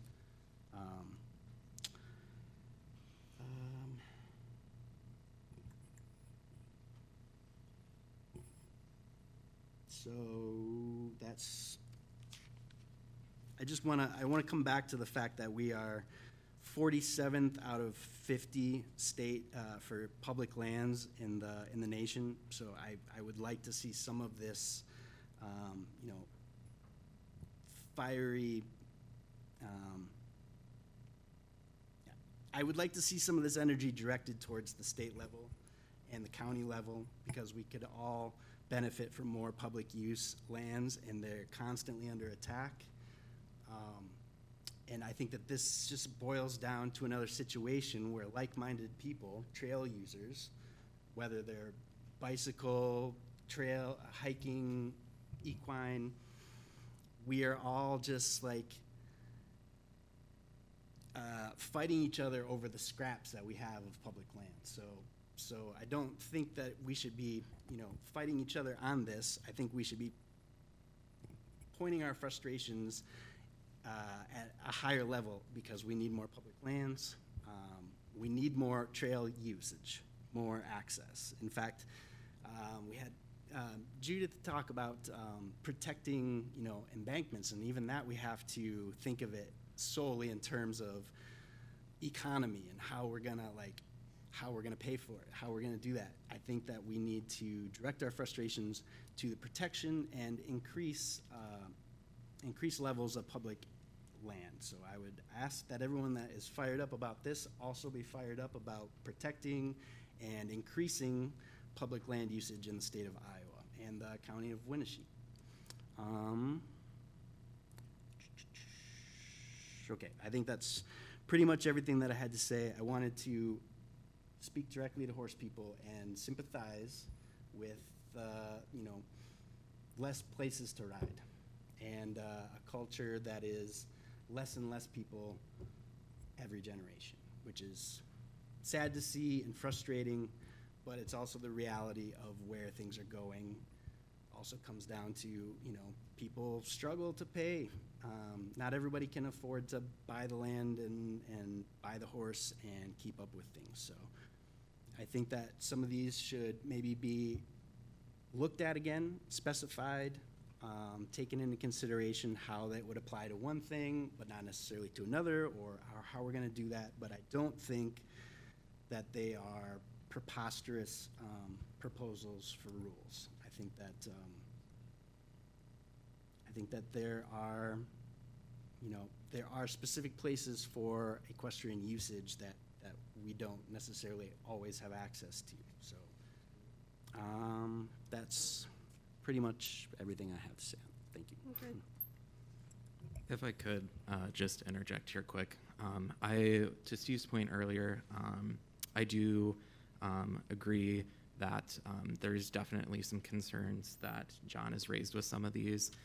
I do also want to note that I feel like at this point in time, we've been having this conversation for 6 months at least. So I feel like regardless of one's standpoint on this issue, I feel like we, I think consensus of a lot of points up to this point, there are some areas that do need to be worked on, but I also just want to resonate that we have been having this conversation for an extensive period of time. And I would, I'm pretty sure everybody in this room at this point would like to see some resolution, regardless of, your trail usage perspectives. I would like to add that I do agree with Steve's point that, and much with what John said as well, we do need to work on overall enforceability standards when it does come to our municipal code and what that truly reflects for trail users, because I could easily, lodge a complaint today because I was out on the trail system viewing the progress of that mural, and, I had dog feces littered out throughout the entirety of the trail as I walked out there, and that, stems down to, okay, trail users, enforceability, and I feel like that is definitely something that we can also revisit and reconsider. But at the end of the day, I feel like we do owe some action to some standpoint.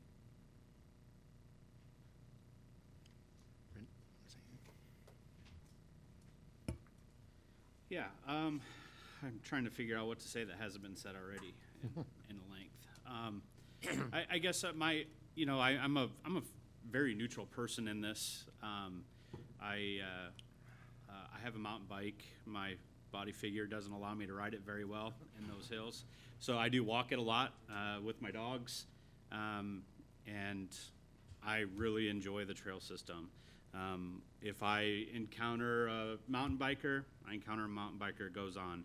If I encounter a horseback rider, I encounter a horseback rider. My life goes on. You know, I'm very one to believe that we have what little public lands that was already brought up are public lands, and they should be used by our public. Whether or not you are on a mountain biker, an e-mountain biker, I know there's areas of the world that's even challenged. Horseback riders, people that walk their dogs, runners like Steve, I think we all have our uses, and they're public lands, and they should be used for the public. To kind of add what Cody said, you know, we're 47th of the 50 of the state. We shouldn't take what public lands we have and deny those people the right to use them, because we do not have a lot of public lands. So I kind of have that thought process as well. I could definitely see some of the rules in here, how they would make sense. The muddy days stay away. You know, I kind of Googled the average weight of a horse, 900 to 1,200 pounds on a muddy trail. I get it. Right now, we have the similar thing. I think it was kind of a soft rule. I think somebody used that word. It's a soft rule. You know, I'd hate to say that maybe the rules are just implying that, you know, the horseback riders are going to purposely go out on muddy days and rainy days. And a lot of times when there's signs out of like, hey, please respect our trails. If it's muddy, you're going to create ruts. I think a lot of times the average citizen is just going to be like, you know what, they're right. I'm not going to take my, you know, walk my dog, ride my bike, because obviously everybody wants to preserve what land they have to utilize. So kind of pinpointing some of these rules, I think, you know, would be a great thing for everybody involved if it's a 24-hour rain or snow has ceased, muddy day stay away rule. You know, and then we kind of go on to the 4 horses in a group. You know, I think I'm a lot like John.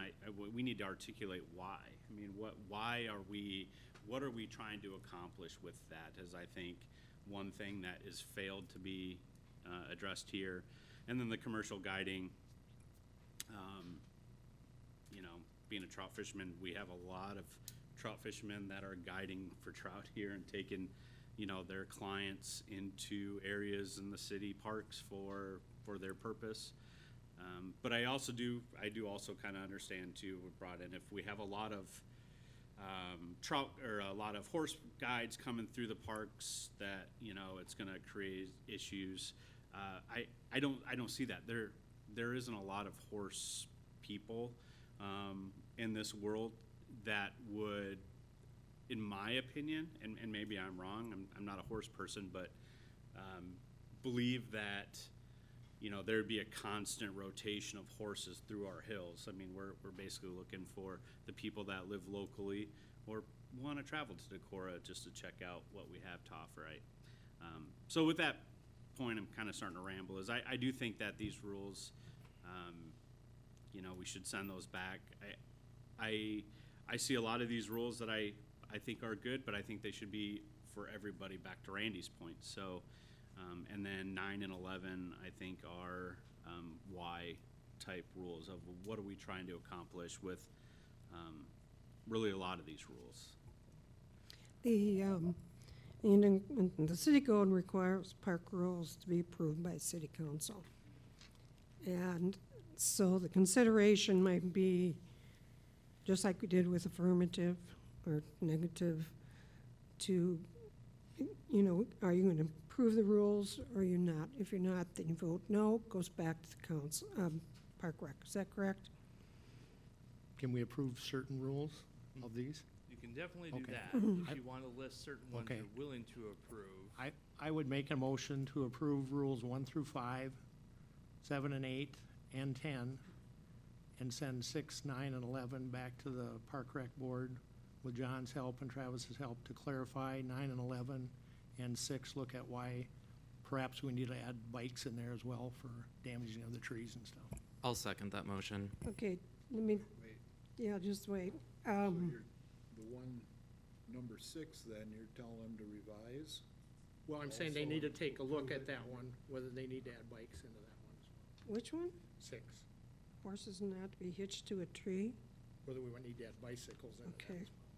Clarify So that. can you give me the numbers that you, 1 through 5, 7, 8, and 10, approve those.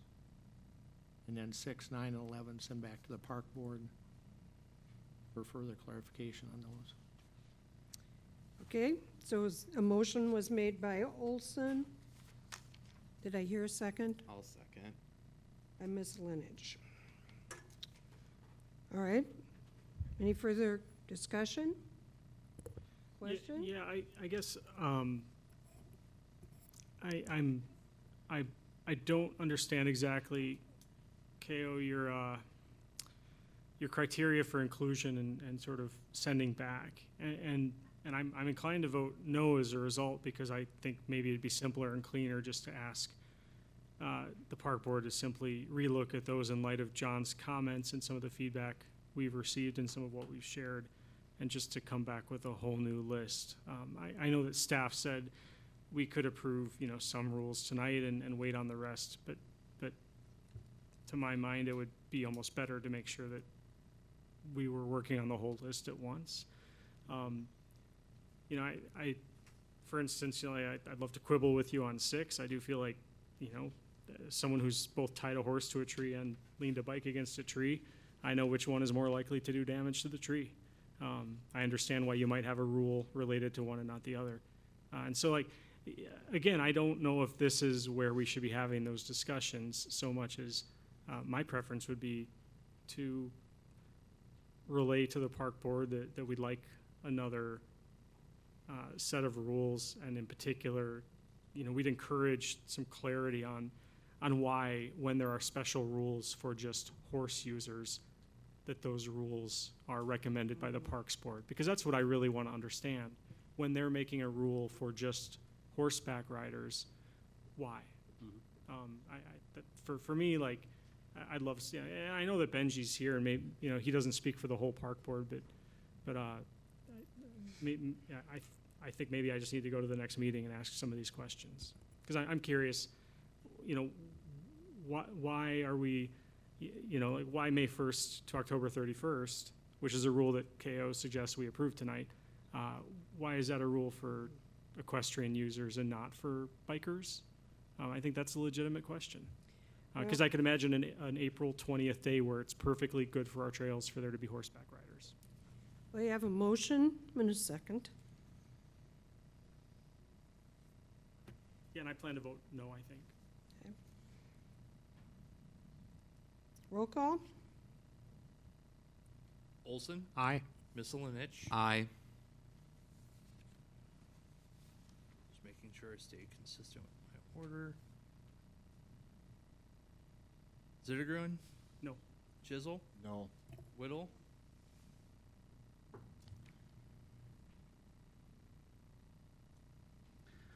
I mean, I trust in the park rec for park board and their decisions, but I think that some of them should be looked at in terms of specifications.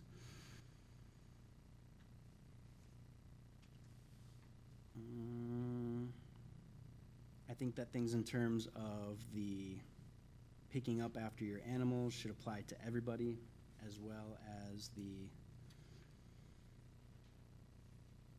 24-hour after rain and snow. I also agree that number 6, there's a lot more damage that could happen from horses than from bikes.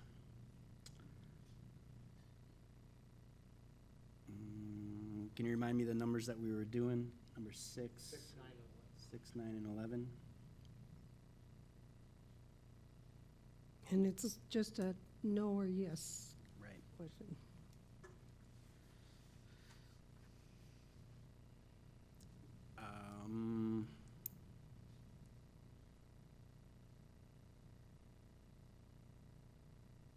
No. Parker? No. Okay, so the motion failed. Mayor, I move we send the entire list of rules back to the Park and Rec Board with instruction to consider staff feedback and to consider rules that could be more broadly applicable, that are only applied to horses in their draft. I'd like to understand those big things better, so that's my motion. Okay. Second. Who seconded? Parker. Okay, further discussion? Yeah, I would like to say that I think that a lot of these are good and not too much to ask for horseback riders. I think knowing what I know, I think it's you know, we don't want a ton of horses on the trails because there's a lot of people that live in this town that don't want a bunch of horses on the trails. I don't want to limit it just specifically to horses, but there are different things to consider when you have a bunch of horses versus a bunch of bikes. So and there are, as I mentioned, there are several places in the areas for large number of horses to ride in. So I want to be here as a person who loves riding horses, but I also don't want these to be argumentative things as if there's no other places that can be ridden. My thinking is that if there are rules that are specific to things, to animal, like picking up manure, things like that, that they should be applied to everyone that uses that, whether it's a dog, whether it's a horse, those. And the 24 hours after the inclement weather, I think should apply to everybody, like as a real rule, not just a soft rule that we follow. But for the most part, I think that it's not too much to ask for the horse people. There are considerations to be made for the guiding, I think, which we should look into the legality, what we're delineating, which is which for that. So I'm sending it back, or I'm saying yes to sending it back, but I think that a lot of it is not out of the realm of you know, it's not asking too much for a lot of these. And my only suggestion is that they apply to other people as well. Yeah, that actually gets at what I'm trying to say. Well, I to the extent that I have issues with these rules, they're not. I don't think that they're bad or wrong, and I actually think there's a good reason for most of them. I just want to ensure that we're being even-handed, and you know, if we're worried about horse damage before May 1st, then we should probably be worried about other kinds of damage before May 1st, or maybe we should make it conditional to what the trails are like on April 15th instead. I'd like to see some more work done there.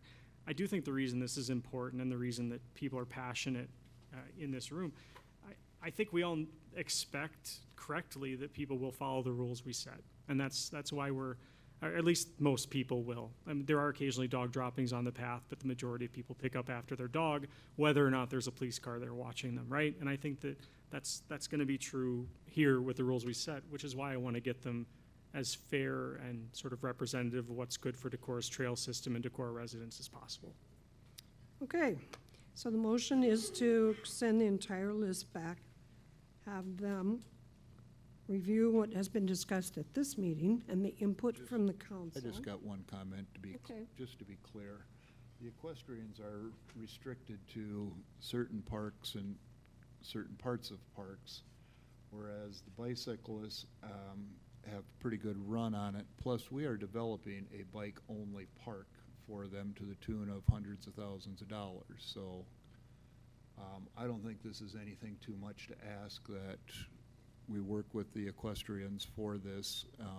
They did spend a lot of time, money, effort building these trails back in the 70s and early 80s. So I don't think it's anything out of the ordinary to let them keep using the park that they helped develop and the small part of Ice Cave that I believe they can ride on right now. So.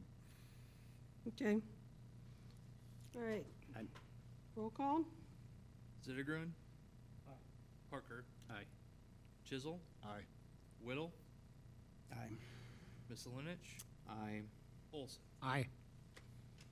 Okay, so this goes back to the Park and Recreation, and we will make sure that the discussions that we've had here will go back with them as well.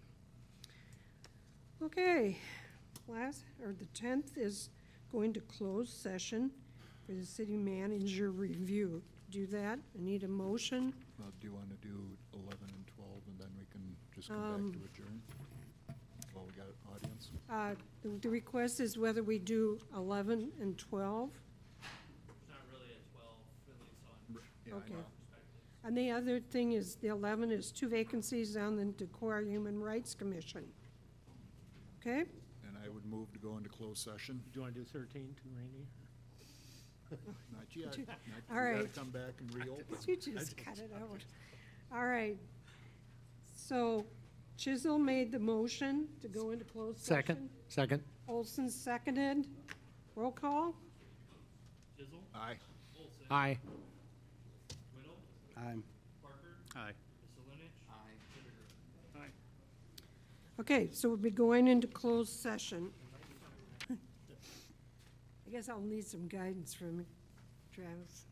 Okay, so, again, this is the continued discussion. We've come out of closed session because pursuant to Iowa Code 21.5(1)(I), we can only discuss stuff irreparable to my reputation in closed session, so the rest of the stuff that does not meet that threshold needs to be discussed in open session. So that's where we're at this point. I don't know how much general discussion we need. My comments on my evaluation of Travis were mostly positive, overwhelmingly so, in fact.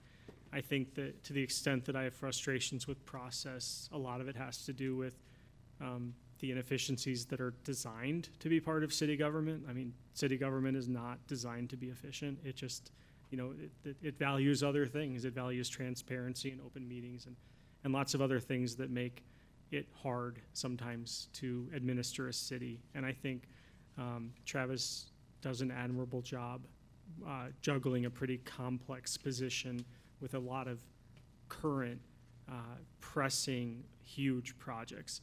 And he does it while earning the respect of staff, department heads in particular, in a way that I find commendable. And I think that in terms of, I think about the people I represent when considering Travis's position in the city is the most important thing I think that any of us do in terms of leadership for the city. It's finding the right city administrator, and I'd be hard pressed to find a better fit given the current needs in the city and the projects we have underway. And so I'm profoundly grateful, I think, and I hope that the city recognizes that same debt of gratitude. My one bit of constructive feedback, and I have more, but I think a lot of it would be more appropriate for just conversations with Travis directly.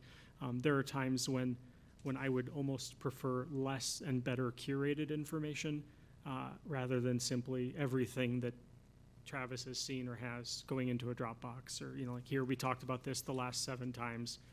Here's everything from that.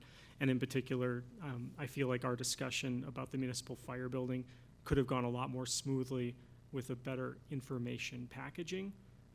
I'm sensitive, though, to the reality that there are a billion things going on, and that maybe that's just all there was time to do for that meeting. So I would echo what Steve had to say as well. I think Travis's his intelligence and knowledge of the job that he's doing works to make this community such a great place to live. I think it's a real reason why that is such. His attitude that he brings to the job is one of his greatest assets, I think, because it's a highly stressful job of which he's juggling many, many things at the same time, but always seems to have time to answer questions and in a proper manner, stuff like that. The only criticism I think I had the same one last year, was that I hope Travis looks to take as much time off as possible. I know he's worked to try to take Fridays off and spend time with his family, spend time getting away from a highly stressful job. I think he's doing a better job at trying to do that, and I just hope that he tries to keep that up as well going in the future. I don't want to see him burn out in this highly stressful job, especially this next year. We got a lot on our plate, so. I would echo both what Steve and Kirsten had said. I didn't have anything major stick out to me. Much like they said, you're definitely a huge asset to the city and the residents that call Decorah home, as well as us as a governing body, ensuring that we, are as well educated on issues that we can be. To Kirsten's point, you're always a phone call or text away if a question arises, which is really appreciated, because I know there's been some times where, I've had those questions and it's always been a prompt response, which again, is greatly appreciated. Much to Kirsten's point, I think my only area of improvement was along the same lines that he had. I know that you have worked towards that this year, but I know at times that can be may feel like it seems impossible, and we can say this, and it's the age-old saying of, if you will, we can preach, but not necessarily always the outcome that we're looking for. But overall, thank you for everything and being a huge asset that you are. Yeah, I mean, what can I say? I think you do a fantastic job. I think I said it last year, I've worked for you, I've worked with you, and you definitely have a hard job and you do it with grace, and so I appreciate that. My review is probably a lot like Steve's. It's a very glowing review. I don't have any issues with performance or anything like that. I think you do a fantastic job. If I were to have one critique to kind of maybe throw out there, and I don't even really have a good remembrance of a perfect situation, but sometimes it does feel like when the council's looking at you to help us make a decision or an answer, sometimes you kind of like very neutral, which I understand and I get it, but sometimes it's like, just tell us what you need. Just like, is this a good idea? Like, I don't know if we need to have like a code ear thing or something, So that would be one thing too, is I know that, some council members, we're kind of, when we get stumped, maybe just a little direction, because we all trust you and your ability to like help us navigate those hard decisions when we're all just staring at each other. It's like, what should we do? And not saying that you don't do that, because you do, but I do know that there was some instances of that. That's all I really could say. And I know the mayor, from time to time, I've given her a hard time about, really? Gonna throw that to me? I'm gonna have to field this? So, understood. Yes. Yeah. Randy, did you have anything that you wanted to add specifically? No, I mean, everything's rolling smoothly. My only one critique I had, which is off 2 years in a row, I can't find it. The one thing I would like to see a little bit more of, because of your knowledge and in-depth experience with our budgeting and what's going on,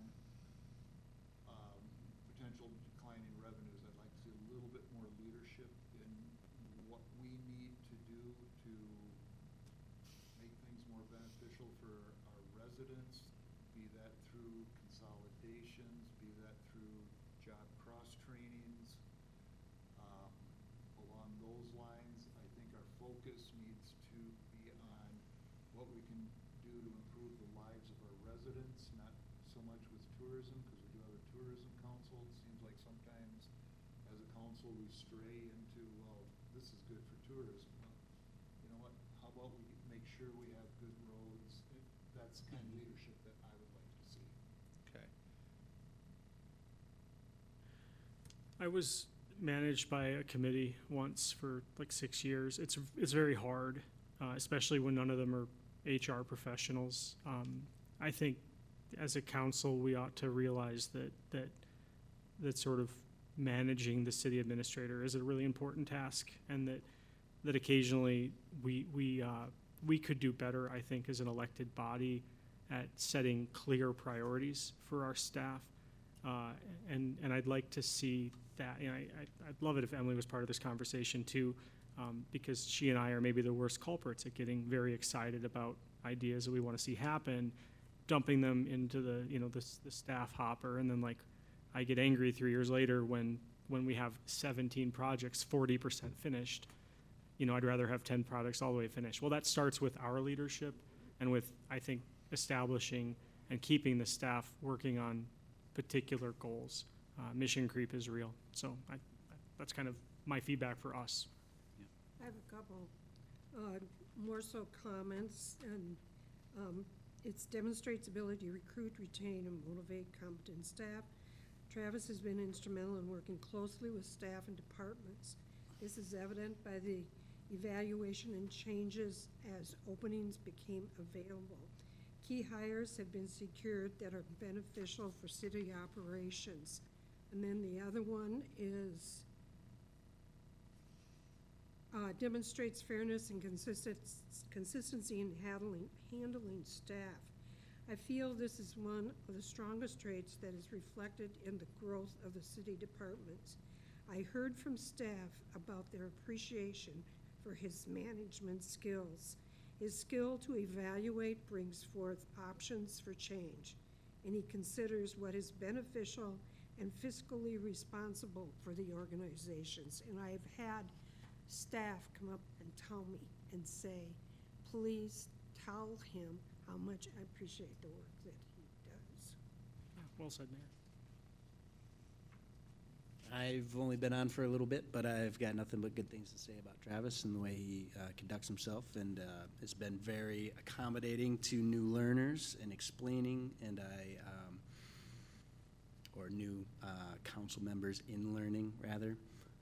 And I just appreciate how well you lay things out, how well you work with everybody.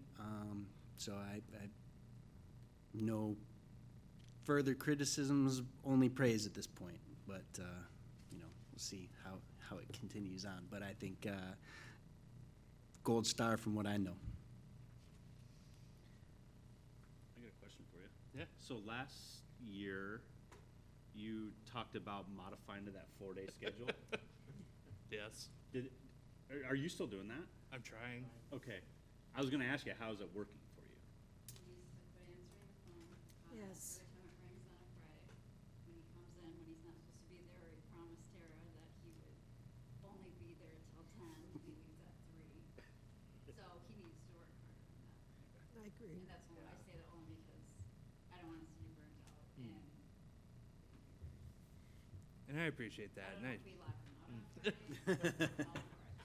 Yeah, and it's honestly, I keep telling myself, we have, in the whole organization, I mean,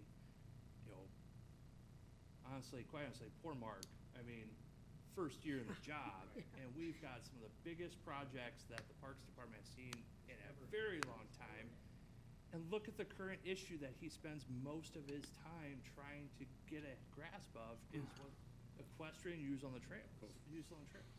And so, Mark's doing a tremendous job. John, first year in, doing a tremendous job. Mike, first into the Public Works Director role, changed to this Public Works model as a whole. It's going very well, and I do need to give credit to all of the department heads as well. And, I just named a few that are, early in their tenure here. Carrie as well. Carrie's been a huge asset as, we talk about the successes that we have seen in recent years. And, there were more changes than just me in this role. So I do want to make sure that's, and I know council acknowledges that it's way more than just me on this. I do appreciate hearing that that kind of feedback from the department heads as well. One thing I also do appreciate is the council acknowledging in open session as well. What's it been, 2 months ago, I believe, that we have so much going on right now. And, you know, it's a lot easier to get projects across the finish line if you're only dealing with 2 or 3 or 4 at a time and not 17. So I appreciate the council's support in acknowledging that, okay, maybe we need to dial back a few. Let's put these 4 or 5 back in front as a priority. Let's get these done. And then we'll come back and we'll pick up some more. So honestly, I've been successful for not coming in on Fridays 5 times, I think, in the past year. 5 times. I don't think so. And, but the most, 2 of them have been last month. You had the flu. No. But 2 of them honestly have been this last month because I did hear council say that.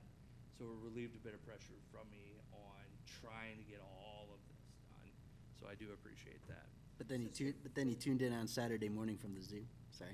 Yeah. This is your 4th year, or in your 4th year? Yeah, we'll be entering my 4th year. Yeah.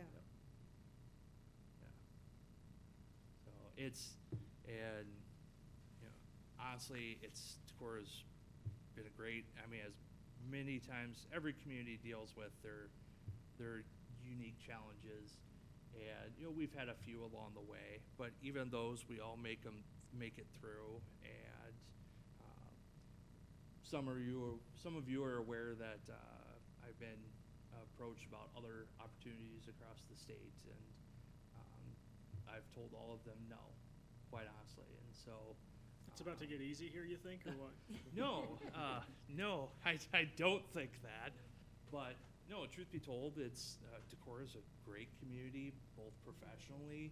We've got a great council where, you know, while disagreement it can happen, it's civil discourse. Like, you're not at each other's throats. I mean, literally have seen videos of council members going across the dais at each other. We don't have that issue here. And, you know, from a personal perspective, this community, the neighborhood I live in, like, it's just a great fit.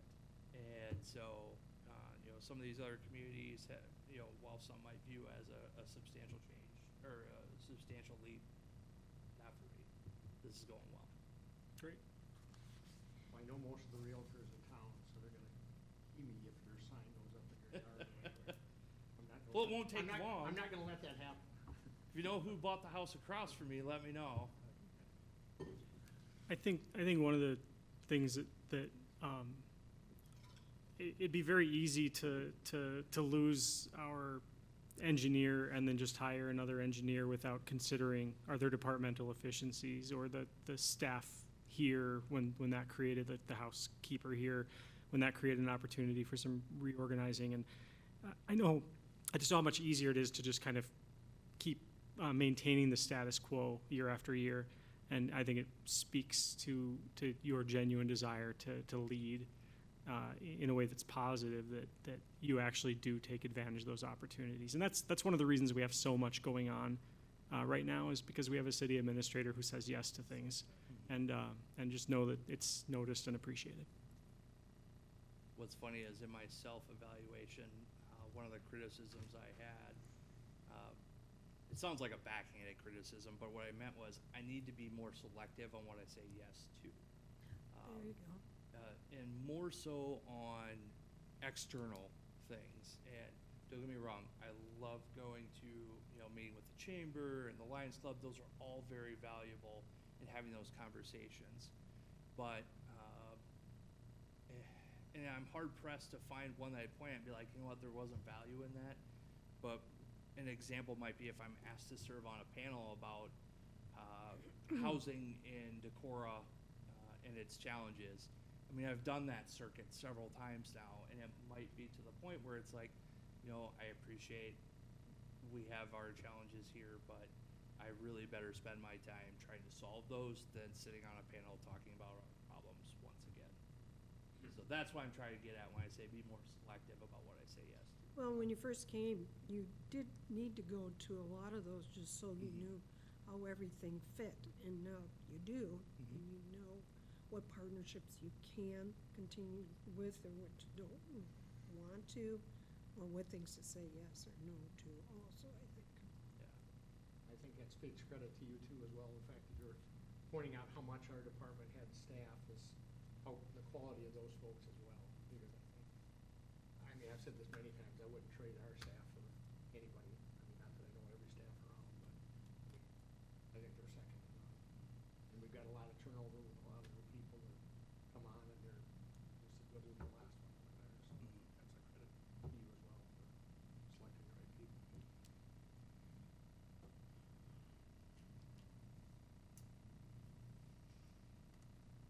Anything else?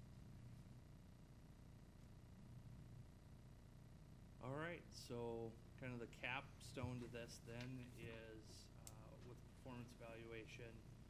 So I haven't received everyone's yet, but if I can either receive those in hard copies, or if you've sent me an email, or you can send me via I couldn't email, figure out how to get mine to sign, so then I will. Perfect, thank you. I gotta add some comments and then I'll email to you. Sounds good. And then I'll aggregate those and I'll send them out to all of council so that you can see where everyone had their scores. So our personnel pay plan unfortunately doesn't mesh well with the contract that we have for my employment. My contract says I'm evaluated on that 1 to 4 scale, and our personnel pay plan, which uses 5 as a scale, says 80% must be achieved to be given the performance-based 2% increase. While it historically hasn't been an issue, but what that means is you cannot average 3 out of 4. You have to average more than 3 out of 4. Again, it hasn't been an issue in the past, but just know that there's a little bit of discrepancy there as well. So, Well, we're giving 3% cost of living. 3% across the cost of living that's in my contract, correct? I get the union negotiated. And then it's a 2% cost of living. And that's up to the council's for a positive review is how my contract reads. So could. I mean, there's nothing that precludes that other than budgetary constraints. That is the council that determines. Correct. Yeah.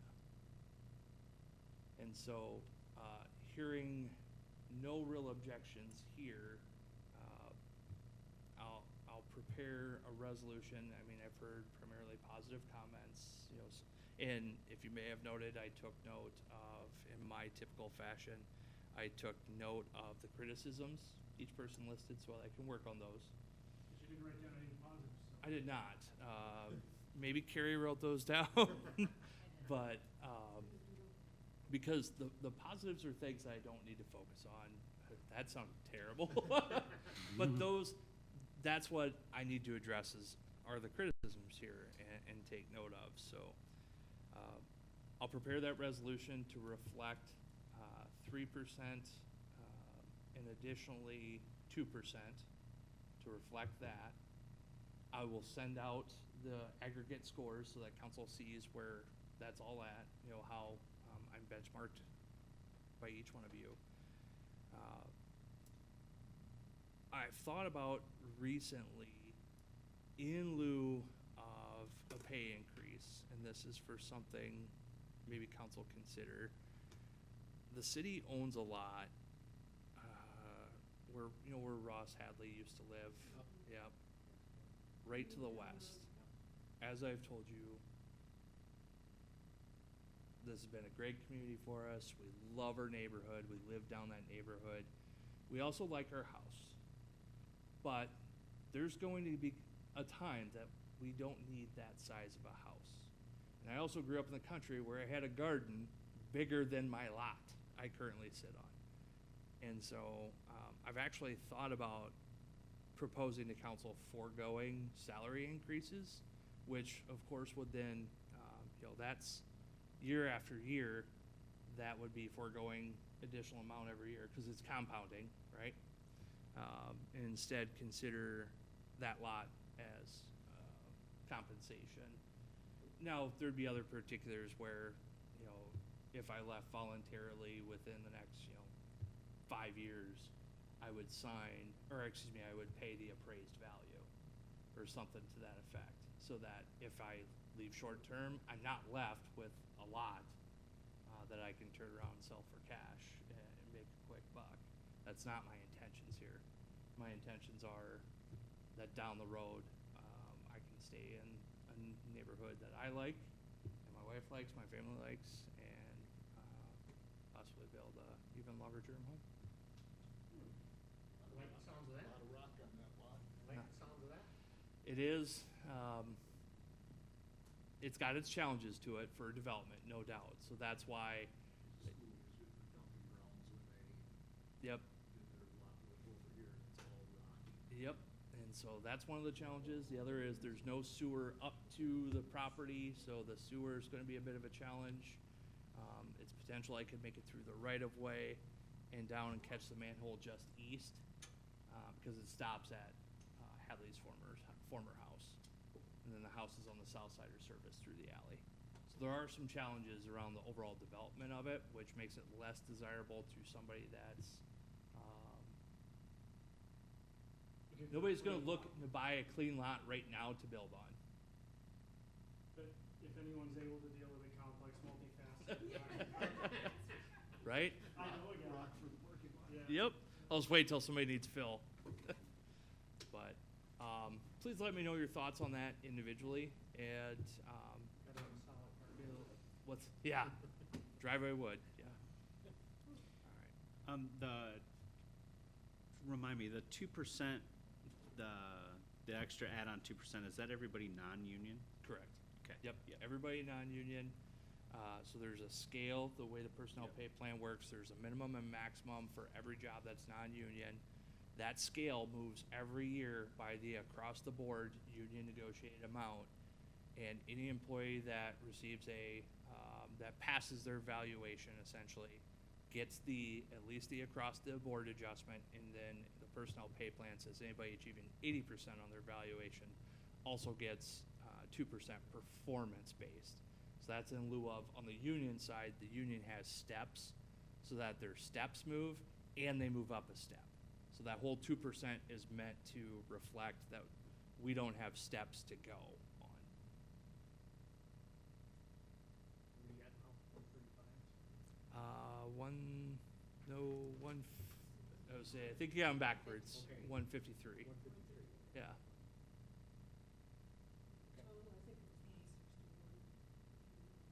Let's see. I did for both would be 161 and some change. Yeah. What is that compared to other communities like us? I can grab. Actually, I could probably grab it real quick. I can also send that out in a spreadsheet too with comparative communities as well. Yep. Because the league does do a salary survey, or excuse me, my IACMA does a salary survey, so I should be able to get that information. That would be great if you could send that out to us. And then just put the amount that you currently have and what it would be with the 3 and 2. I will do that. Okay. All right, so I have from December of 2024. It's the most recent survey I have. Okay. That sounds good. All right, I will send that out.